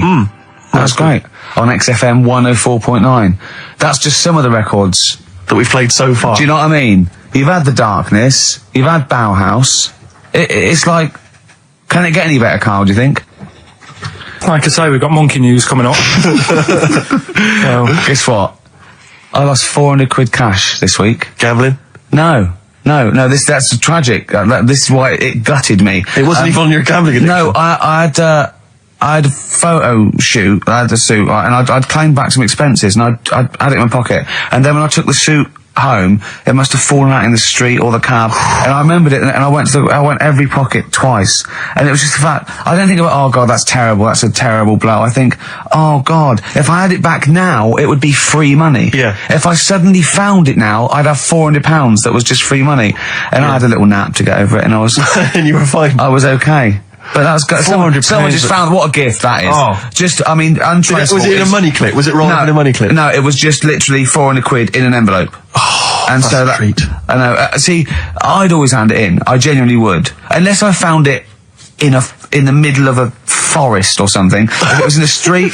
Do you know what I mean? No, because a bear dropped it. Yeah. But I mean, if I found it in a pub or a cab, I just hand it to anyone who was rushing through. Yeah, exactly. Yeah. But I'd hand it in. But there's no way. If they found it in the street, there's no way they could do it. You know, it goes to the police station and it sits there for 6 months. But yeah, exactly. Well, it's a waste of time. Pocket it. But because when I was younger, I remember being outside the post office once when I was about 10 or 12 and finding a purse. And thinking, oh, that's nice. And opening it up, there was some money in there and a pension book. And so it was obviously an old lady. I found an address. I sent it to her. And my mum said, you know, you've been so good there, you'll probably get a little reward. She'll probably send you a little reward. Nothing. I got maybe a thank you note, but no cash, no moolah, nothing. Really? And I was livid because I'd been told that I was going to get a reward. I thought I've been a good Samaritan, nothing. So, many moons later, when I was at university, I learnt from that. And this is the most bizarre thing. This explains a lot, doesn't it, Carl? This is like the Mary Celeste. I went to a cash point to I thought, I can't get my card in here. And I realised there was already somebody's card in the machine. They put the code in, but then they just disappeared. They'd been kidnapped or something. So it was just there, waiting, sitting. It said, what do you want to do? And it gave you a number of options. I thought, interesting. Steal or go to heaven? Yeah, exactly. You went, oh dear. Yeah. Well, I pressed balance just to check what their bank balance was. Unbelievable. It was a considerable sum of money. I'm not going to lie to you. It was not typical student debt. It was like, I think they were a foreign student. There was a lot of cash in there. A lot of money. Did you feel a slight bulge in your trousers when you saw the amount of money? I couldn't believe my luck. I thought to myself, now then, I could just take that card out and hand it in, or I could teach them a small lesson. Right. And maybe give myself a reward, because last time I did that, I didn't get a reward. So if I give myself £30, then I'll take the card out. 30? Give myself 30. Yeah. You didn't really? Well, I thought that's a good reward. And I went in, I handed the card in, I took that. Steve, and that's a little reward for me. And I'll tell you this, don't think it's evil, because I went in and I bought everyone a drink. Well, brilliant. Yeah, I didn't tell them I got the money free. Well done. Excellent. So probably gangsters are quite generous with the money they've stolen from other people. Yes, but someone's negligence, Rick, has lent... the thing is this, right? I believe it, except they're buying people a drink, Carl. What do you think? well, I kind of thought that when he said it, but then I thought, but they'll be buying him back. So he's still... So in a way, he's still a winner. Yeah. Everyone's a winner in that situation, including the student, because frankly, if there had been a less scrupulous person who found it, they'd have probably helped themselves to a considerable sum. I cannot believe he did that. There was thousands and thousands of pounds in there. What if Beadler jumped out and slapped you with his little claw and said, we've been filming this merchant? Well, so what? How old were you then? I don't know, 19, 20? Would you do it again, or was it just to get the world back for the old lady's purse? Possibly do it again, yeah. You're joking! Well, you've got to think of it this way. You've got to think of it as there was a lot of money in there, and someone less scrupulous than me would have taken a fortune. They'd have cleaned them out. Whereas I just took a small reward, which I thought was more than enough for someone's negligence. And I've returned the card. They've got the card back. Everything's fine. Think of someone else. I could have gone on a spending spree. I could have been buying stuff, all sorts. Yeah, but it wasn't yours at all. Yes, but they probably would have given me a reward, and because, you know, sometimes people forget, or, you know, they don't give you a reward, I thought I should You had take to it go at myself. your dad from nicking a loaf of bread out of a phone box. Yeah, but that's because it's for old people, geriatrics and stuff. How do you know how old was your people who you were robbing from? It was on a student campus. Well, Wow. I think it was more... I thought it was excellent behaviour. I thought it was that's good, honourable incredible. behaviour. That's showing another side to him, isn't it? What would you have done, Carl, in that situation? And tell the truth. I might have helped myself a little bit. There you are. I don't know what this is helping yourself a bit. Like you say, just sort of, send them back and sort of say, If you find a £1 coin in the street and you can be bothered to bend over for it, then have it. But someone's cash point card or personal belongings... I'd let them know, though. Did you send it to them and say, I've service charge included. I've took that out already. No, I handed it into the... Let them know? What do you mean you'd let them know? I'd say, you're lucky here. Right, I just took, I'd probably said 20, actually. Okay. Because that's just like one note. Sorry, right, okay. You are winding me up. No, I'm not. I mean, not for once. I mean, I know what Steve's like. He is tight, right? He is. And you know that, don't you, Steve? Financially, you mean? Well, no, I mean, just the way you are. You're very sort of, you're not wasteful with your money. I'm careful. No, I'm not wasteful. Absolutely right. No, but to the extreme. Not towards the extreme. Not towards the extreme. No. Look out for the pennies. The pounds will take care of themselves. All right? Simple to remember. Good advice. Yeah, all right? But the thing is, right, I know that I take the mickey out of you for, like, the way you look and stuff. Sure. Right? Well, I'm right back at you. But the thing is, you can't help that. Absolutely. But I'll tell you something that women don't like. Sure. And it's fellas who are tight with the money. Sure. I'm not frugal with money with ladies. I'm frugal with money with you. Well, I've got no reason to splash money out on you. I've never seen you splash money out. Well, you've never been out with me. Steve, have you ever splashed out on a lady? No, but I hope to one day. The right lady. Play a record. Blair, Out of Time on XFM 104.9. Ricky Gervais, Steve Merchant, Karl Pilkington. Talking of money, Steve. Look at this, right? It's in the paper. A wife has had her beauty insured for £100,000 in case she grows ugly and her husband walks out. Nicole Jones, 26, of Chipping Sodbury, Gloucestershire, says £200 a year, pays £200 a year for a policy. She arranged it as a present for her husband Richard. Her beauty will be judged by a panel of builders. So, have they been selected beforehand, do you think? Do the insurance company know who they are? I assume they're complete strangers. So supposedly, like, in 30 years' time, he looks at her and goes, "Oh, you've lost your looks." She goes, "Well, have I?" Yeah. He goes, "Well, yeah." "Well, have I?" They're calling the panel. Some girls going, "Yeah. All right, get him out for that." Well, never mind that. It's she's lost it. Right, 100 grand. Well, 100 grand coming your way. They stand on some scaffolding. Yeah. She walks by. Yeah. And if they will whistle. That is amazing. Do you think they give her a quote first? Yeah, what if they say, "Actually, love, you've got nothing to lose. You're not oil painting anyway." Yeah, we can't come round and judge your beauty for at least. I mean, that is just open to abuse, isn't it? £100,000. Because I remember in Japan, they're mad on golf, right? And if you get a hole in one, you buy everyone. You throw a party, and it was costing them like thousands and thousands of pounds. So they were insuring themselves against getting a hole in one, and so miraculously, everyone was going, "I got a hole in one." Did he? Yep. Yeah. Paying out insurance. I mean, they could be in that together, couldn't they? They're not. I'm sure they're not. They're probably more honest than you two that would take 20 quid out of a cash point. But, 30. 30. Yeah, 30. I like the wording, though. A wife. Yeah, a wife. The word wife. The word wife. I don't know why I just find it's just an odd word. This is my wife.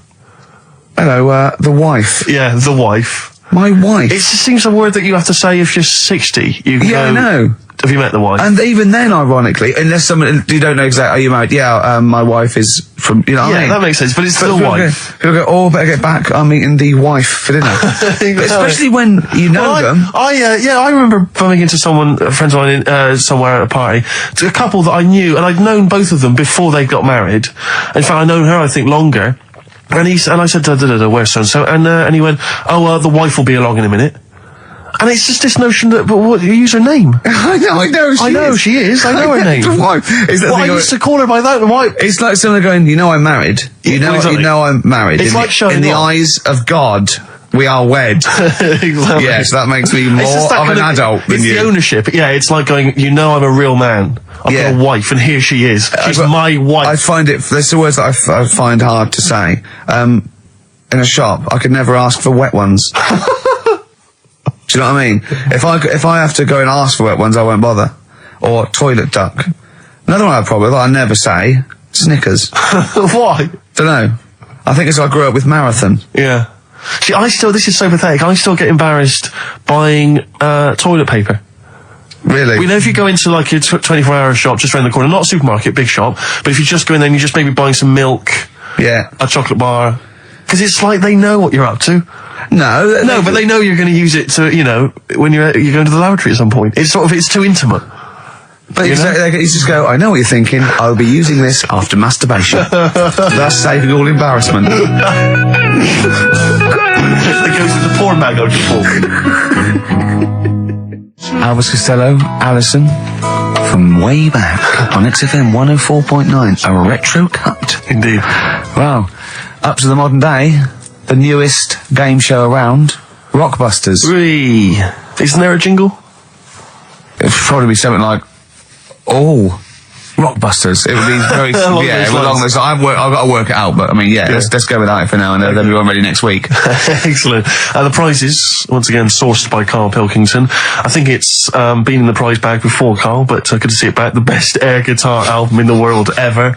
Do they keep sending it back? Is that it comes through the window, tied to a brick? Actually, there's a lot of good stuff on there. There's the Kinks. Knopfler? Is there Knopfler? Knopfler, I believe, is on there. Is Clapton anywhere to be seen? Definitely Clapton, I would have thought, a Deep Purple. We got Quo, Skinnerd, Mac, Snake is there, Straits, excellent, and there's all sorts on there, obviously. Yeah. This is always an odd choice, but fair enough. This is the current album by the Yardbirds, their first studio album in 35 years. So the new music station XFM giving away that. Excellent. I suppose it's new music in some ways. A Smash Hits compilation. We got stuff on there. It's Aha, it's Curiosity Killed the Cat. It's all the old favourites. Plus 2 DVDs. Columbo. What Columbo? It's got a couple of classic Columbo episodes there. Suitable for framing. One of the best TV programmes of all time. Why do I get... You can always tell immediately who the villains are. Suitable for framing. I'm assuming that's some kind of art dealer. Maybe an artist. Candidate for crime. Presumably some kind of presidential or political candidate. That'd be good, I'm sure. Columbo. I mean... Stab Woman. That was my favourite episode. Stab Lady Wife. I mean, to be fair, I'm not sure why. Who would buy a Columbo DVD? Like, you can't find it on TV. It's on now. It's on now. I guarantee, because someone could maybe email in, is there an episode of Columbo on now anywhere that got cable or digital? I think it will be. Almost certainly. But it is great. And the other DVD here is Cruise of the Gods, which was the one-off TV kind of comedy film that was on at Christmas, featuring Rob Brydon and Steve Coogan. It's good. Williams. So, there's a few gifts there. Not bad. Right, now we get to the real deal. Okay, this is what everyone tunes in for. This is Monkey News, I think. Not the music. Go on. Well, here we go then. Yeah. 3 cryptic clues and just work it out. Cryptic, but easy as that. Email in. It's email in. Right. Well, what's the email address? ricky.gervais@xfm.co.uk. Well, don't say that I know it or care. I think. So the first one, he's got American coins all down his spine. Right? He's got American coins all down his spine. What band's that? What artist is it? Email in. What does it begin with? What? N.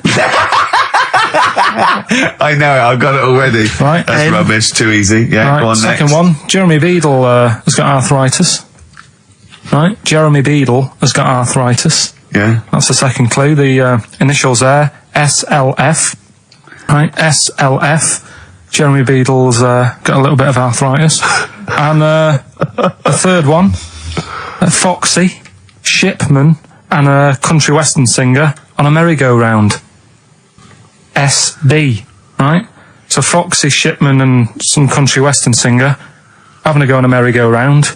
The initial SD, right? So email in. Ricky.Gervais. I'm intrigued with that one. I'm genuinely intrigued with that one. I like the fact there's a certain whiff of controversy about it, because Shipman is mentioned. I know, yeah. Oh, a little bit edgy, that. So that's the 3. He's from your neck of the woods, isn't he, as well, Shipman? Yeah. Yeah. I think my mum's mum used to use him. Okay, let's play a record. Well, you want to play a record or play some adverts? Do you fancy some ads? Oh, I'd rather adverts, Well, yeah. So Rob's got some for you.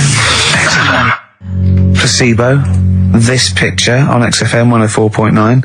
Steve? Yes. I think Carl's going to put most people to shame. We were talking about generosity earlier. Carl is a nice, generous bloke when it really comes to it. He's paying for Father's Day. He's paying for the cottage that he's going away with his dad. Are you really, Carl? Yeah. Right. Well, there's no way of us proving if that's true or not. What do you mean? Well, you could be lying. But why would I do that? Well, because you want to show off. I didn't do it on air, you mentioned it. I don't want people to know how generous I am. Just do it, just get on with it. You know what I mean? Yeah. Like charity work and that. Yeah. Exactly. But I'd have thought that you wouldn't have fallen for Father's Day. I'd have thought you'd have known that it was like... Well, we don't. I mean, to be honest, there's a bit of a coincidence because I paid for it anyway and it's happened to fall on Father's Day. Right? But don't I mean, work hard. Don't fall for it. I mean, obviously that and Mother's Day and a plethora of other things were, I mean, literally invented by card companies to make more money. I know. Yeah. That's I mean, my dad always says don't get him a card or anything. Because he hates it with all these things that I'd like, rip-off times, really, just ripping people off. Yeah. So it sounds a bit stingy, that. Well, no, I mean, he's right. Yeah. He's right. It's just, because fellas aren't bothered about getting cards anyway, are they? But the other thing that he noticed, helping out the flower companies, the Princess Diana thing, when she... Sorry. Yeah. Jesus. God. So when Carl, what do you mean? What do you mean? That's what he said. He said, I nearly swore then because I was, you surprise me all the time. No, I'm but just... that is incredible. Sorry, what? I don't understand. What are you talking about? All the flowers that were sort of sold that day. Right. Or for people to leave as a commemoration or something. Yeah, they made a mint, didn't they? Who did? Flower companies. Right. So what are you saying? He was just saying, makes you wonder. About what? Whether it was in the floor or behind the hit. Oh. So it's a conspiracy. It's a conspiracy by the flower companies. I would love to see you and your dad just sitting at home watching a bit of Channel 5 when apes go mental, right? With your roast dinner. When's that on? And then talk like, well, yeah, you know, kill Diana, don't you? Flower company's son. Right, quite right, Dad, you're not wrong. What are you talking about? No, I'm not. I'm just saying it's like you were saying about the cards. On Father's Day and that. It's just a bit too much of a weird. Too much of a coincidence. I'd be interested to see sort of like the business graph. Sure. On how the companies were doing. Then suddenly, yeah. But then by the same token, Elton John, he had the biggest selling hit record, didn't he, off the back of that? I mean, so is he incriminated as well? If you want, I mean... It's a conspiracy theory you've not kind of analysed terribly closely. You've put it out there, and if people maybe who are investigating want to kind of add that into their inquiries, then they can. Yeah. Sure. But, no, that's all I'm saying. I'm just, because it's always the same thing, isn't it? Like, I was out shopping the other day, treating Suzanne like I do. I like spending money in that. Yeah. I was in WH Smith's. Yeah. Classy. Was it a big birthday? Was it? Was it a 30th? No, I was getting a. Was it 2 biros for the price of 1? I was getting a card for my dad for Father's Day anyway because I'm seeing him. Yeah. Big Toblerone. Yeah. There was a who is it who said Father's Day? They love a Toblerone. I've never understood Toblerone because the only time I see Toblerone is in airports, right, and minibars. That is what the small Toblerone is for the minibar in a hotel, 3-star upwards, and the big Toblerone. Well, the big Toblerone is a gift, isn't it? It can only be a gift. You wouldn't buy a big Toblerone for yourself. Yeah, a duty-free gift. The Toblerone. It's next to Chanel No. 5 Toblerone and a bear. But who specifically would you be buying that Toblerone for? I don't know. Someone who's clearly never had it before and would think it was interesting novelty. Yeah. Well, this gift's interesting. I'll tell you what, though, Toblerone is brilliant. I mean, if whoever makes that, if they want to send sort of, some Toblerones. I mean, I will eat Toblerone. Well, yeah, I think very much the same about. I think very much the same about fags and of course cigarettes. If you've got any boxes of cigarettes and that you don't want, duty free or whatever, send them. I'd just like to say that in no way do I endorse Carl's dad's theory that flower companies were behind the death of Diana. No, maybe I could say that on air as well, just to save any complaints. I'll tell you what though, talking about fag packets and that, do you know, like now they've got if you have these, they'll do you in sort of thing on the front now. They've got these special stickers on them. Yeah. I saw a thing in a magazine the other day. In Brazil, it's got like pictures of ill people on them.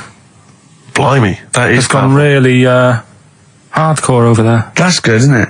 But I mean, to be fair, what more can they do? I mean, there are fag packets now that say these will kill you, and people are still smoking them. I mean, I don't know what they could. I don't think the message is getting through. You could ban them altogether, I suppose. If it seems weird to sort of like, you might as well sell guns and go, careful, you can kill people with these. Well, ban them then. Just be careful. You have your eye out with that. This is poison. These are really, really mental poison drugs. You know those people with you ever see them in the street? They're selling fags duty free. Obviously, they're just selling them on the street. Have you ever seen these guys? I walk up and down Finchley Road Lock because I'm just near my place, and all these people they're sort of looking a bit shifty, and then they think that you're maybe a smoker. They just fags, and they'll open their jacket, and it literally will be like something from the 1940s. They won't go to you though, do they? Yeah, smoking. Stunts your growth. They know you must have never had a fag in your life. But I might be buying them as a gift or something because I'm quite a generous guy. But it struck me, I was chatting with my friend about, there are certain people who are very, maybe they have trouble getting work, or maybe they're immigrants who've not landed on their feet and they've had trouble, and so there's a couple of jobs they can do. It seems to be there's the fag selling. There's those people I noticed on Oxford Street who bend a piece of wire into the shape of your name. I mean, what kind of a gift is that, really? You know what I mean? I know. It's like they're literally giving them out. Or you can have the bending the name. You can be selling those things that you throw at the wall and they sliver down. At Dover. Yeah. What are you doing? I'm a trained carpenter. Right. Can you write really small on a piece of rice? I could try. Could you write those names on a piece of rice? I could try. It's quite tricky, but what about the rest of your family? Well, that one's only 2, but he could be trained. He's got smaller fingers. Okay. Do you want to sell some knocked off perfume? How about that? Again, we'd like to apologise for any inadvertent racism. Suggestion that Lady Diana was killed by flower companies, or that Steve makes a habit of stealing from cash points. What about XFM 104.9? a picture of Rick Waller on the front of a bargain bucket?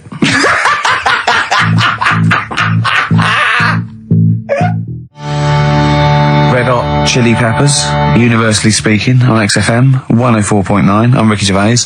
With me, Steve Merchant, and of course, Karl Pilkington. Now, people come up to me and they say, "Is Karl for real?" And I go, "What do you mean?" He goes, "Well, they want to say, is he that stupid?" And the answer is yes, right?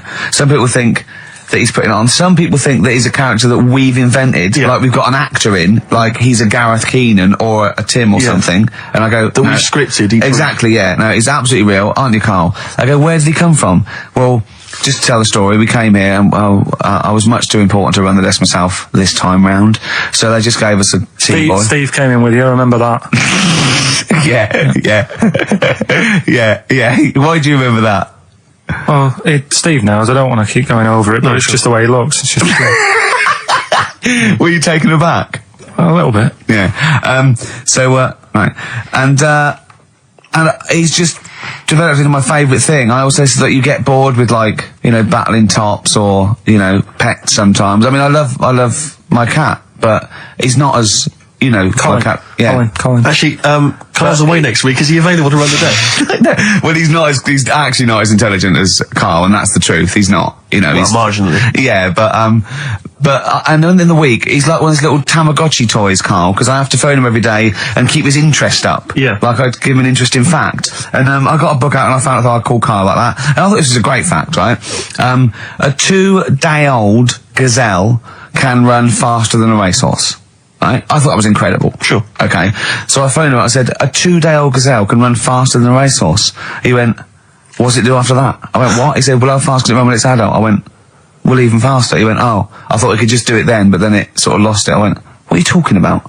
I went, that's incredible. A 2-day-old gazelle can run. He went, well, no, that's what they do. I went, what? He went, that's what they do, isn't it? I went, what do you mean? It's 2 days old. Right? He went, yeah, but a 1-day-old fly can fly. I'm 30 and I can't fly. It's not what I do.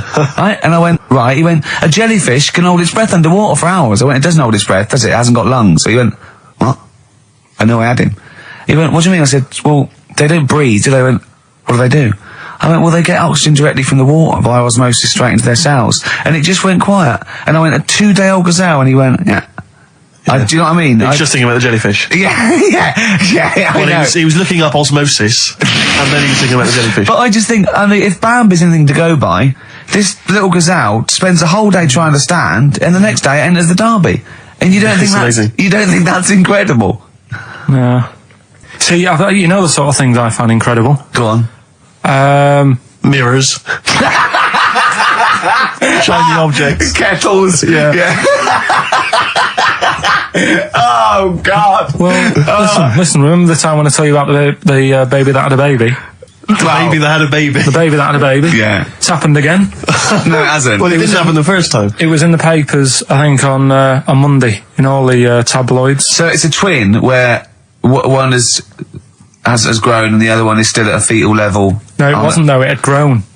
He was saying to his mum... who was saying to his mum? The little kid who was 7 years old. And he kept saying... Yeah.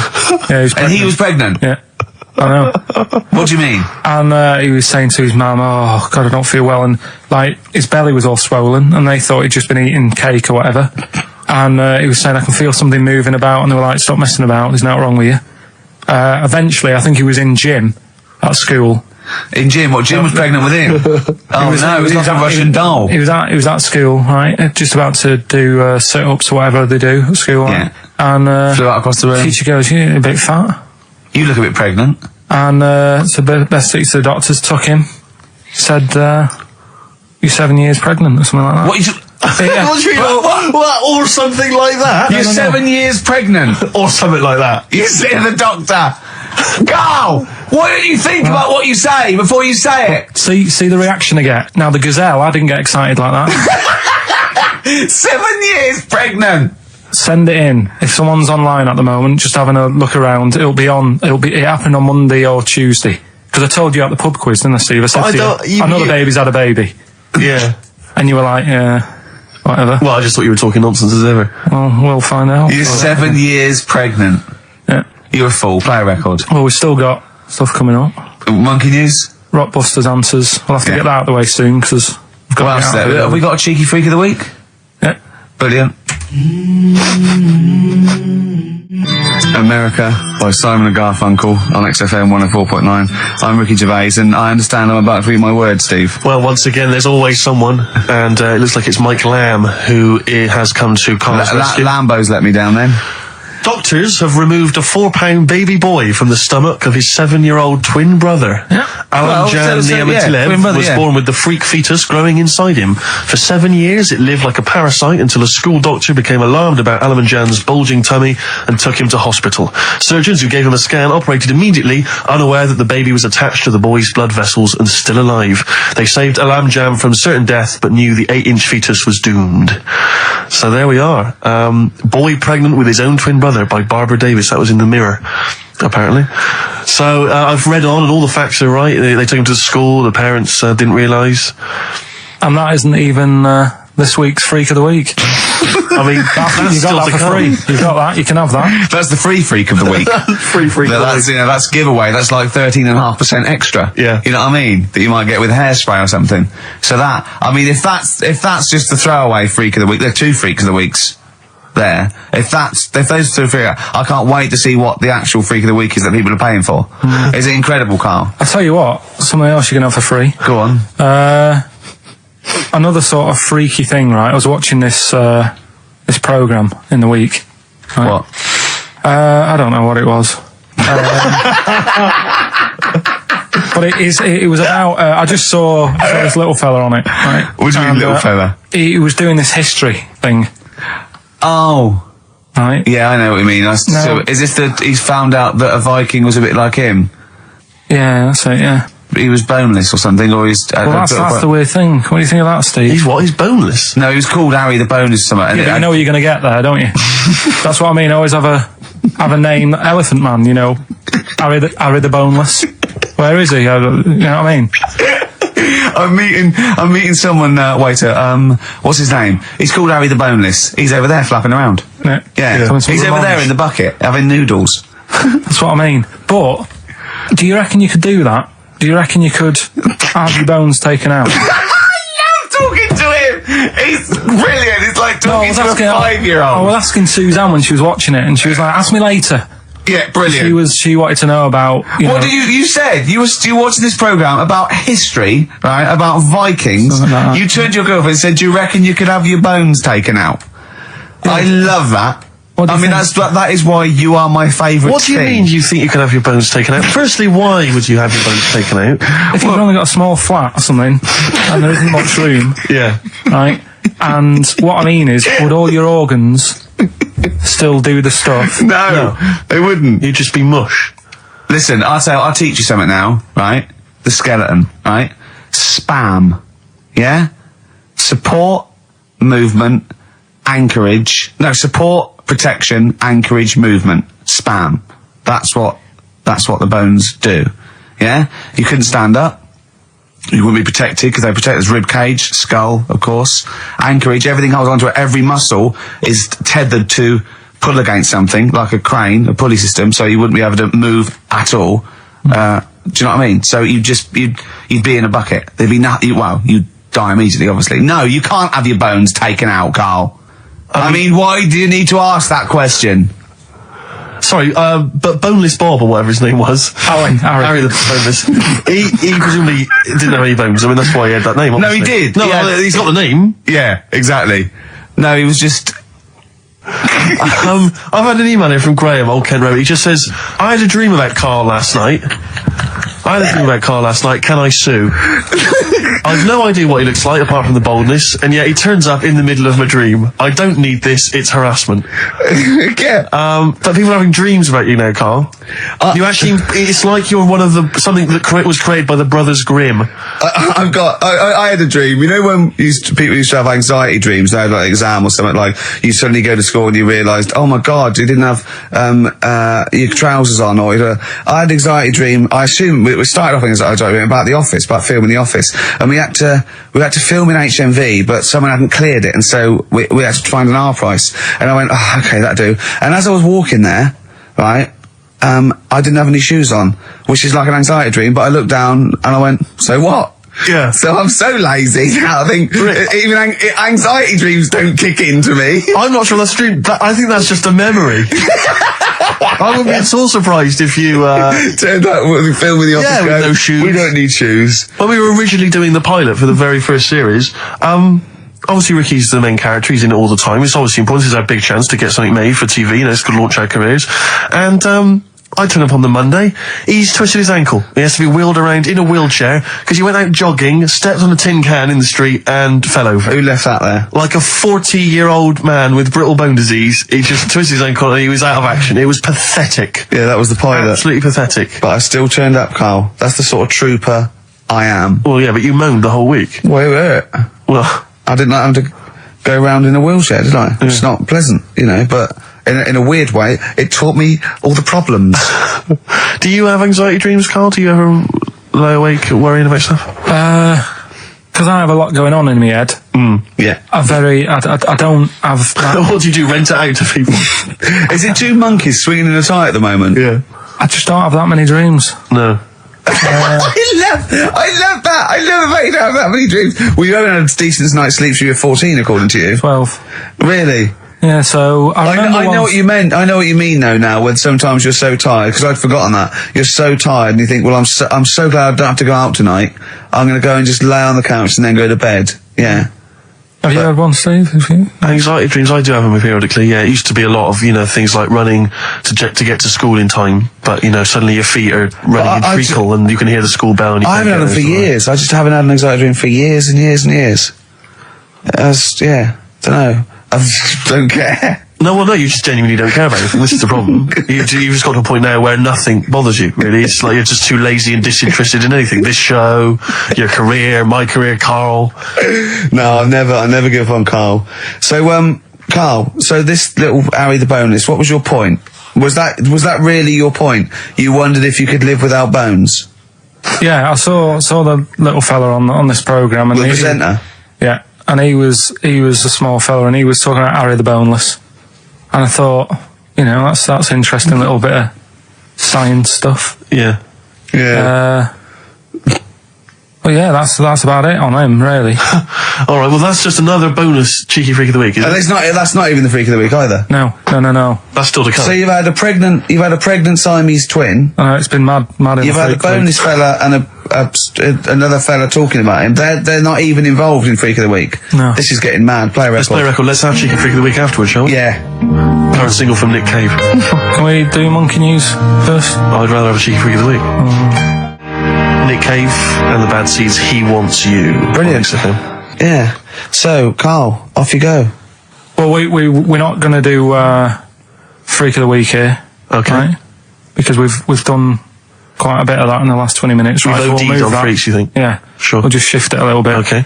And I don't like to keep saying, don't want people to be thinking we're sort of taking the mick out of anyone, No. right? Because we're not about that. I feel that, like, I can do a little bit of it because I work with you, Steve. Yeah. Right?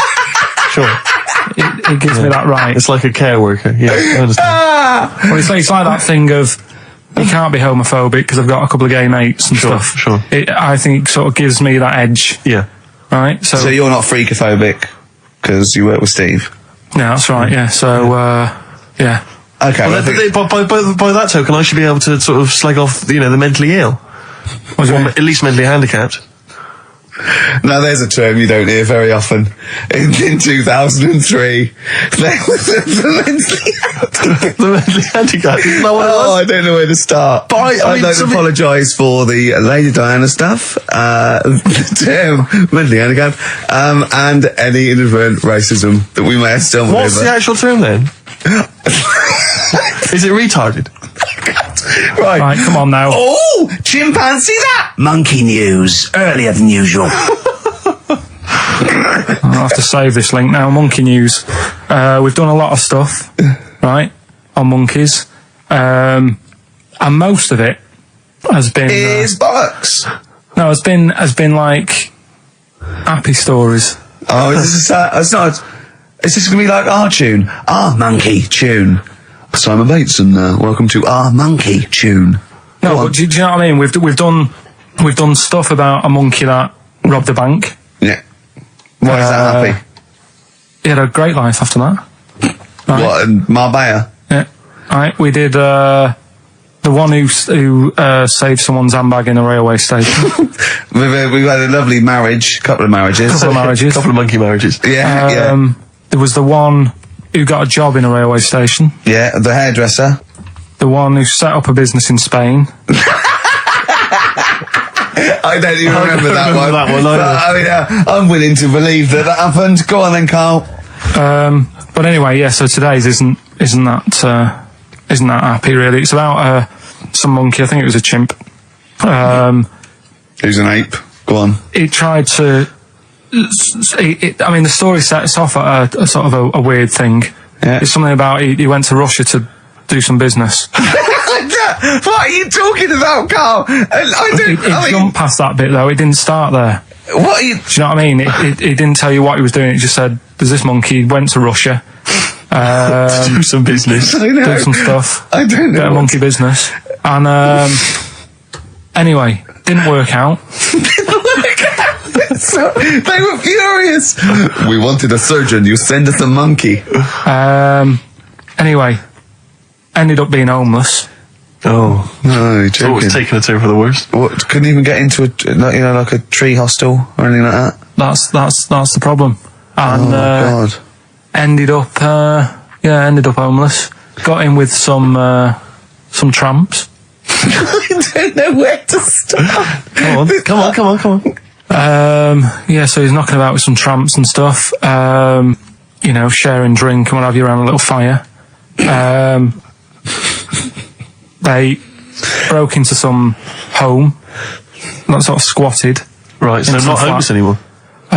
Problem was, he had a roof over his little area head. Yeah. And he goes, "Oh, this is good. This is, we're having a good time. This is sorting me out." Yeah. He had his He said mate. that in Russian, though. Didn't he? What was he eating? I don't know. It didn't say. But they're in this house. Well, he could only be eating sort of like, fruit, nuts, vegetables. They classically sort of don't eat, pork pies and. But they've got drink McDonald's coffee. in Moscow now, so Sure. he probably chow down on that. Yeah. Anyway, there was a bust. What? There was a bust in the flat that they were squatting in. All the other tramps sort of knew what was going on, legged it, left little chimps out there, got arrested. And they thought it was a real fella at first. They were like, get him, he's obviously just a scruffy bloke who hasn't had a shave and stuff. Yeah. Hasn't shaved his back for a while. Or his face. Yeah. His head. Got him down the station, and the boss was like, "What's going on here? We've got a monkey here." He was like, "What?" So you arrested a monkey? Well, so the arresting officers hadn't noticed all the way to the station that he kept slipping out of the handcuffs and was going for the entire journey. They didn't notice till they got there. What, did they put a hood over his head maybe and just like, I don't know. I'll give you the story if you want. There's the headline. What is it?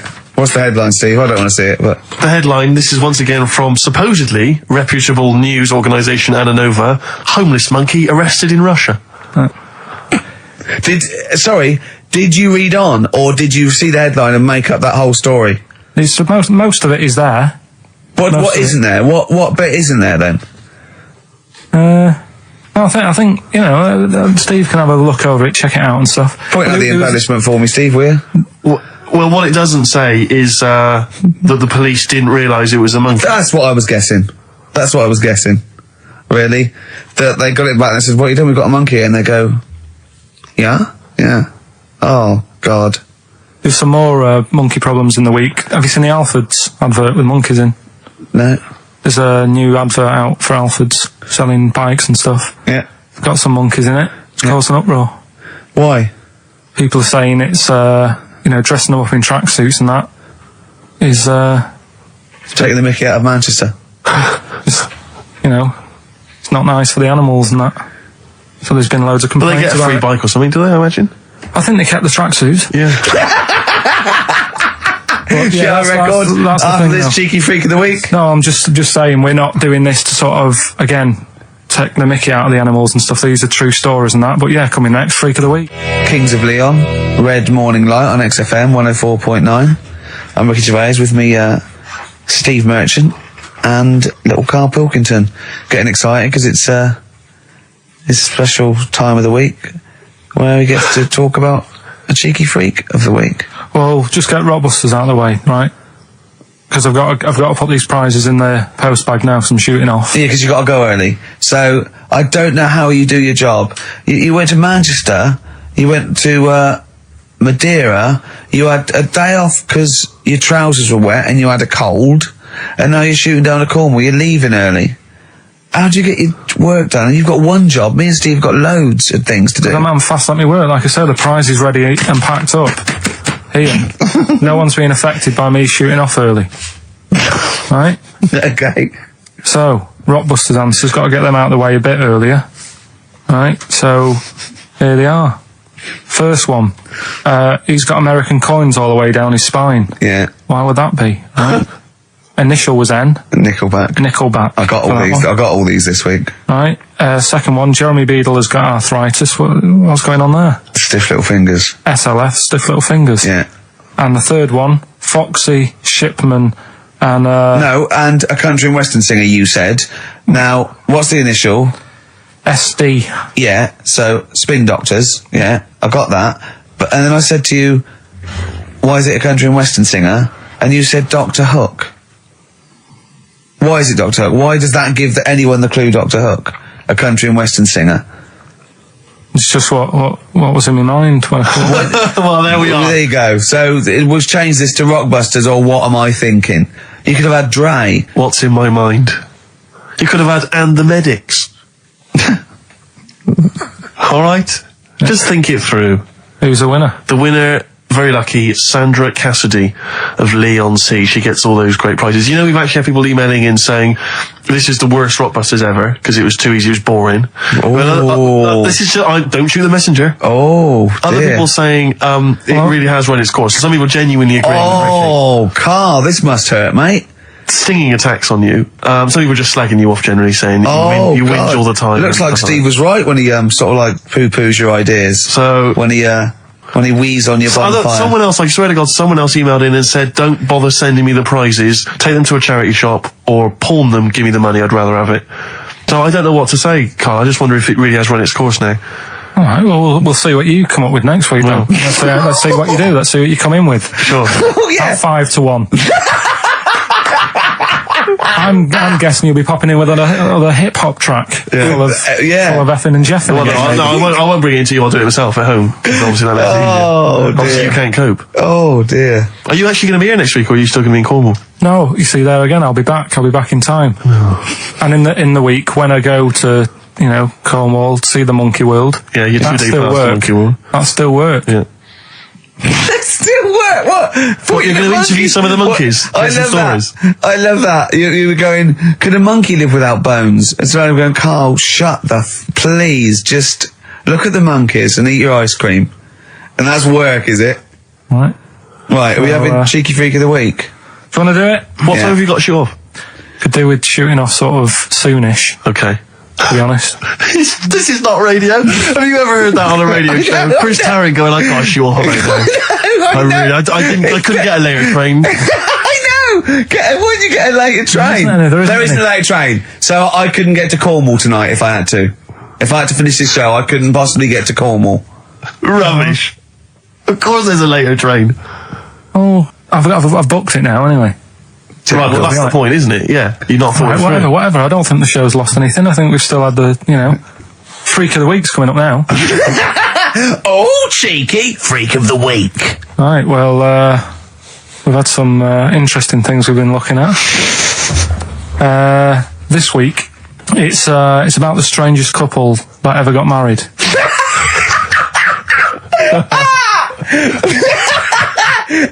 and we've had 2 sets of chimps, so it's stranger than that. Oh, it's not Dale Winton and Nell McAndrew, is it? It's not your parents, is it? Well, we're going back again to I think this is about 19... something like that. 1940. Yeah, whatever. Yeah. Strangest couple, a fella, right? He had the skin of a lizard. He had the skin of a lizard, okay. And the woman who he Which married... he used as a condom. The woman who he married, airiest woman ever. Right. And that was their act. They used to tour the world, and they'd say, it's like, couple who've met, they're having a great life. Let's get them out on stage, here they are. And they'd what do you mean he had the skin of a lizard, first of all? That's what he said. He had some sort of some illness. So he was called Lizard Man, and you like that because it was good description. I thought that's good. I'm here. Hello. We booked a table for 2. Who are you meeting? I'm meeting Lizard Man. Oh, he's over there. Yeah. You know he is, right? Yeah. I'm meeting the hairiest woman in the world. She's over there. Yeah. Yeah. So what did they do for their act? Now, bear in mind that we had some Siamese twins last week, and their act was having a bath. Yeah. So I hope it's an improvement on that. What did Lizard Man? He came out and ate some flies, did he? I don't really know. I just think they stood there and that. When you read this and it goes the most interesting fact ever, Lizard Man, and you go, that's enough. I can extrapolate from that. Well, straight away I'm thinking, right, I wonder if they got the wedding photos. Right? And then, like you said, that they had a kid. Oh, what would that be like? Exactly. It'd be like an ostrich, wouldn't it? It would sort of like... That's what I was thinking. What did you think it would come out like, the baby? I didn't think what that looked like. I just was thinking, parents' evening. Do you know what I mean? You wouldn't want them coming up to the school, would you? So little Johnny, who starts off relatively normal, he's quite good at, he's good at nature, isn't he? And his mum and dad come into the room and they'd be looking around, wouldn't they? Well, it's always like that thing at school when, like, you find out your mate's mum and dad are really old. Right, Have you ever seen that? Yeah. When you go, your gran and granddad bought you? Yeah. Your mum and dad. Yeah. And you go, oh. It is weird. What's that we're talking about? He calls him mum. What was that? I was sorry. Do you know what I mean? Yeah, no, that's always strange. If you had Godzilla and King Kong as your parents, and it was they're always fighting. They're always fighting, and like you say, you're in a school play or something, you wouldn't tell him, would you? You wouldn't want him coming up with a video camera. He didn't tell his parents he was in the... Well, exactly. You did Little Donkey, you didn't tell your dad, did you? And he came along and videoed it. Yeah. Kept it quiet, don't want him to know anything. But you didn't... What was it was meant to be playing? You had a little drum, didn't you? Yeah, I was doing... I had a little drum. I think it was meant to be playing We Three Kings. Yeah. But we started doing Little Donkey, and I thought, I can add a touch to this. Sure, you improvise. Started playing along. It was like the first remix, wasn't it? It went down well. But yeah, that's all I was thinking with the Freak of the Week this week. That's what I'm saying about Freak of the Week. It's to get people thinking, right? Thinking how lucky they are. That, they don't have to... Comb their face. What are you talking about? What do you mean Freak of the Week is to let people know how lucky they are? Just... What about the little freak you're talking about? What are they thinking? They're going, oh, he's talking about me. I'm a little hairy lizard man on a stick. Pop in, give us a call. I thought, that's what I'd like to do on a TV programme. That's what I want to do. I want to go and meet these people and say, right, let's just go shopping. Let's, we'll film what your normal day's like. Yeah. Let's pop out, nip into Sainsbury's or whatever. Yeah. Buy a comb. Park right up close to it. You know what I mean? Yeah. So what you're saying is you just want to get a little message out there, which is that there's always someone worse off than you. Well, there's proof of that in this room. You know what I mean? Oh, Carl, when's your train? In a minute, I'm going to get going now. I'll see you later. Thanks, Carl. Brilliant. What are you playing? You can play a song? Kirsty McCall. Yeah. I'll see you later. Kirsty McCall, New England. Karl Pilkington has left the building. He's rushed away. He's on his way down to Cornwall. And we're left by ourselves. Indeed. In the room. See, if we can do this... If we can press all the buttons and not make any mistakes, strictly speaking, there's no need for Karl. I don't mind if we make mistakes. Well, no, exactly. We never were in the old days. No, sure. I think Karl is going to love Cornwall. Because I think, one, the mayor is probably an animal. Yes. And I imagine the townsfolk think like Karl. Yeah. Do you know what I mean? I imagine he'll stay there. He'll be made king. Have you ever seen Return of the Jedi? In Return of the Jedi, the Ewoks, the little furry creatures, they see C-3PO, and because he can talk and he can speak their language, they actually elevate him to godlike status. What are you doing here? Hooray! He's back. What are you doing? You could have stayed till the end. I'll see you later. What are you doing? What are you doing? Right. Well, there he is. He's on his way. Yeah, if you're listening online in Cornwall, I mean, I can't imagine that's ever going to happen. But on a clothesline with a bean tin at one end and a big bean tin in London. Or if I'm cool in London. Yeah, or if the foil helmet you wear to fend off laser rays from alien aerospace are somehow picking up the show, then Carl's on his way. Look forward to meet the bold one. Because he's got a sort of the obligatory sort of red face that would go well down there now. Because I think he's been out in the sun, or he was pre-boiled when he came in. But he's rushing down to Cornwall now, going from Paddington Station. So, if you're in the Paddington Station area, you want to pop down there and sort of wave him off, then do. Yeah. Don't be afraid. That's not a dirty sexual act. Wave him off. Yeah, I'd love to wave him off. And, call in the week as well, carl.pilkington@xfm.co.uk. Send him anything. Just clog up his email. Yeah. I mean, because he gets stressed at work. So if you can send him 3 or 4 emails each over the next week, so he's got to read them all, but disguise them, don't make them look rubbish, so at least he's got to sort of open them and look at them, or some of them might be correspondence, so he will just phone his line as well, just ask for XFM, ask Karl, and leave long messages on his voicemail. Yeah. So if you can just for me and Steve, remember it is mine and Steve's show. Karl is merely like the icing on the cake. Yeah. If Karl can come back maybe next Friday or Saturday or Monday, whenever he comes back, to about 250 emails and 200 voicemail messages. If you put down, when it says, what's the name of the message, the title of the message, if you put monkey news or monkey information, he'll have to open it then, because he'll be intrigued, even if it's not about monkeys. Yeah. Do that anyway. Yeah. Voicemail messages. Leave them long. I like this information. Disguise it, so it might be important. Yeah. Just so he has to listen to it. I wish I'd give his own mobile out, but, that is just too cool. But anyone can get him at XFM, and of course, we've given out his email before, so, go mental. There are plenty of ways to torture Karl Pilkington. I mean, we're doing all we can on a Saturday. But we're only two people. But we're only two men. You know what I mean? So listen, go berserk. We'll be back next Saturday, and we'll leave with a song for the lovers, song for the ladies, whatever. It's a beautiful track. A song for the sunshine. Song for the Sunshine. It's Lily White by Cat Stevens. And we've done it. We don't need Karl. Definitely not. See you next week, Rick. Bye.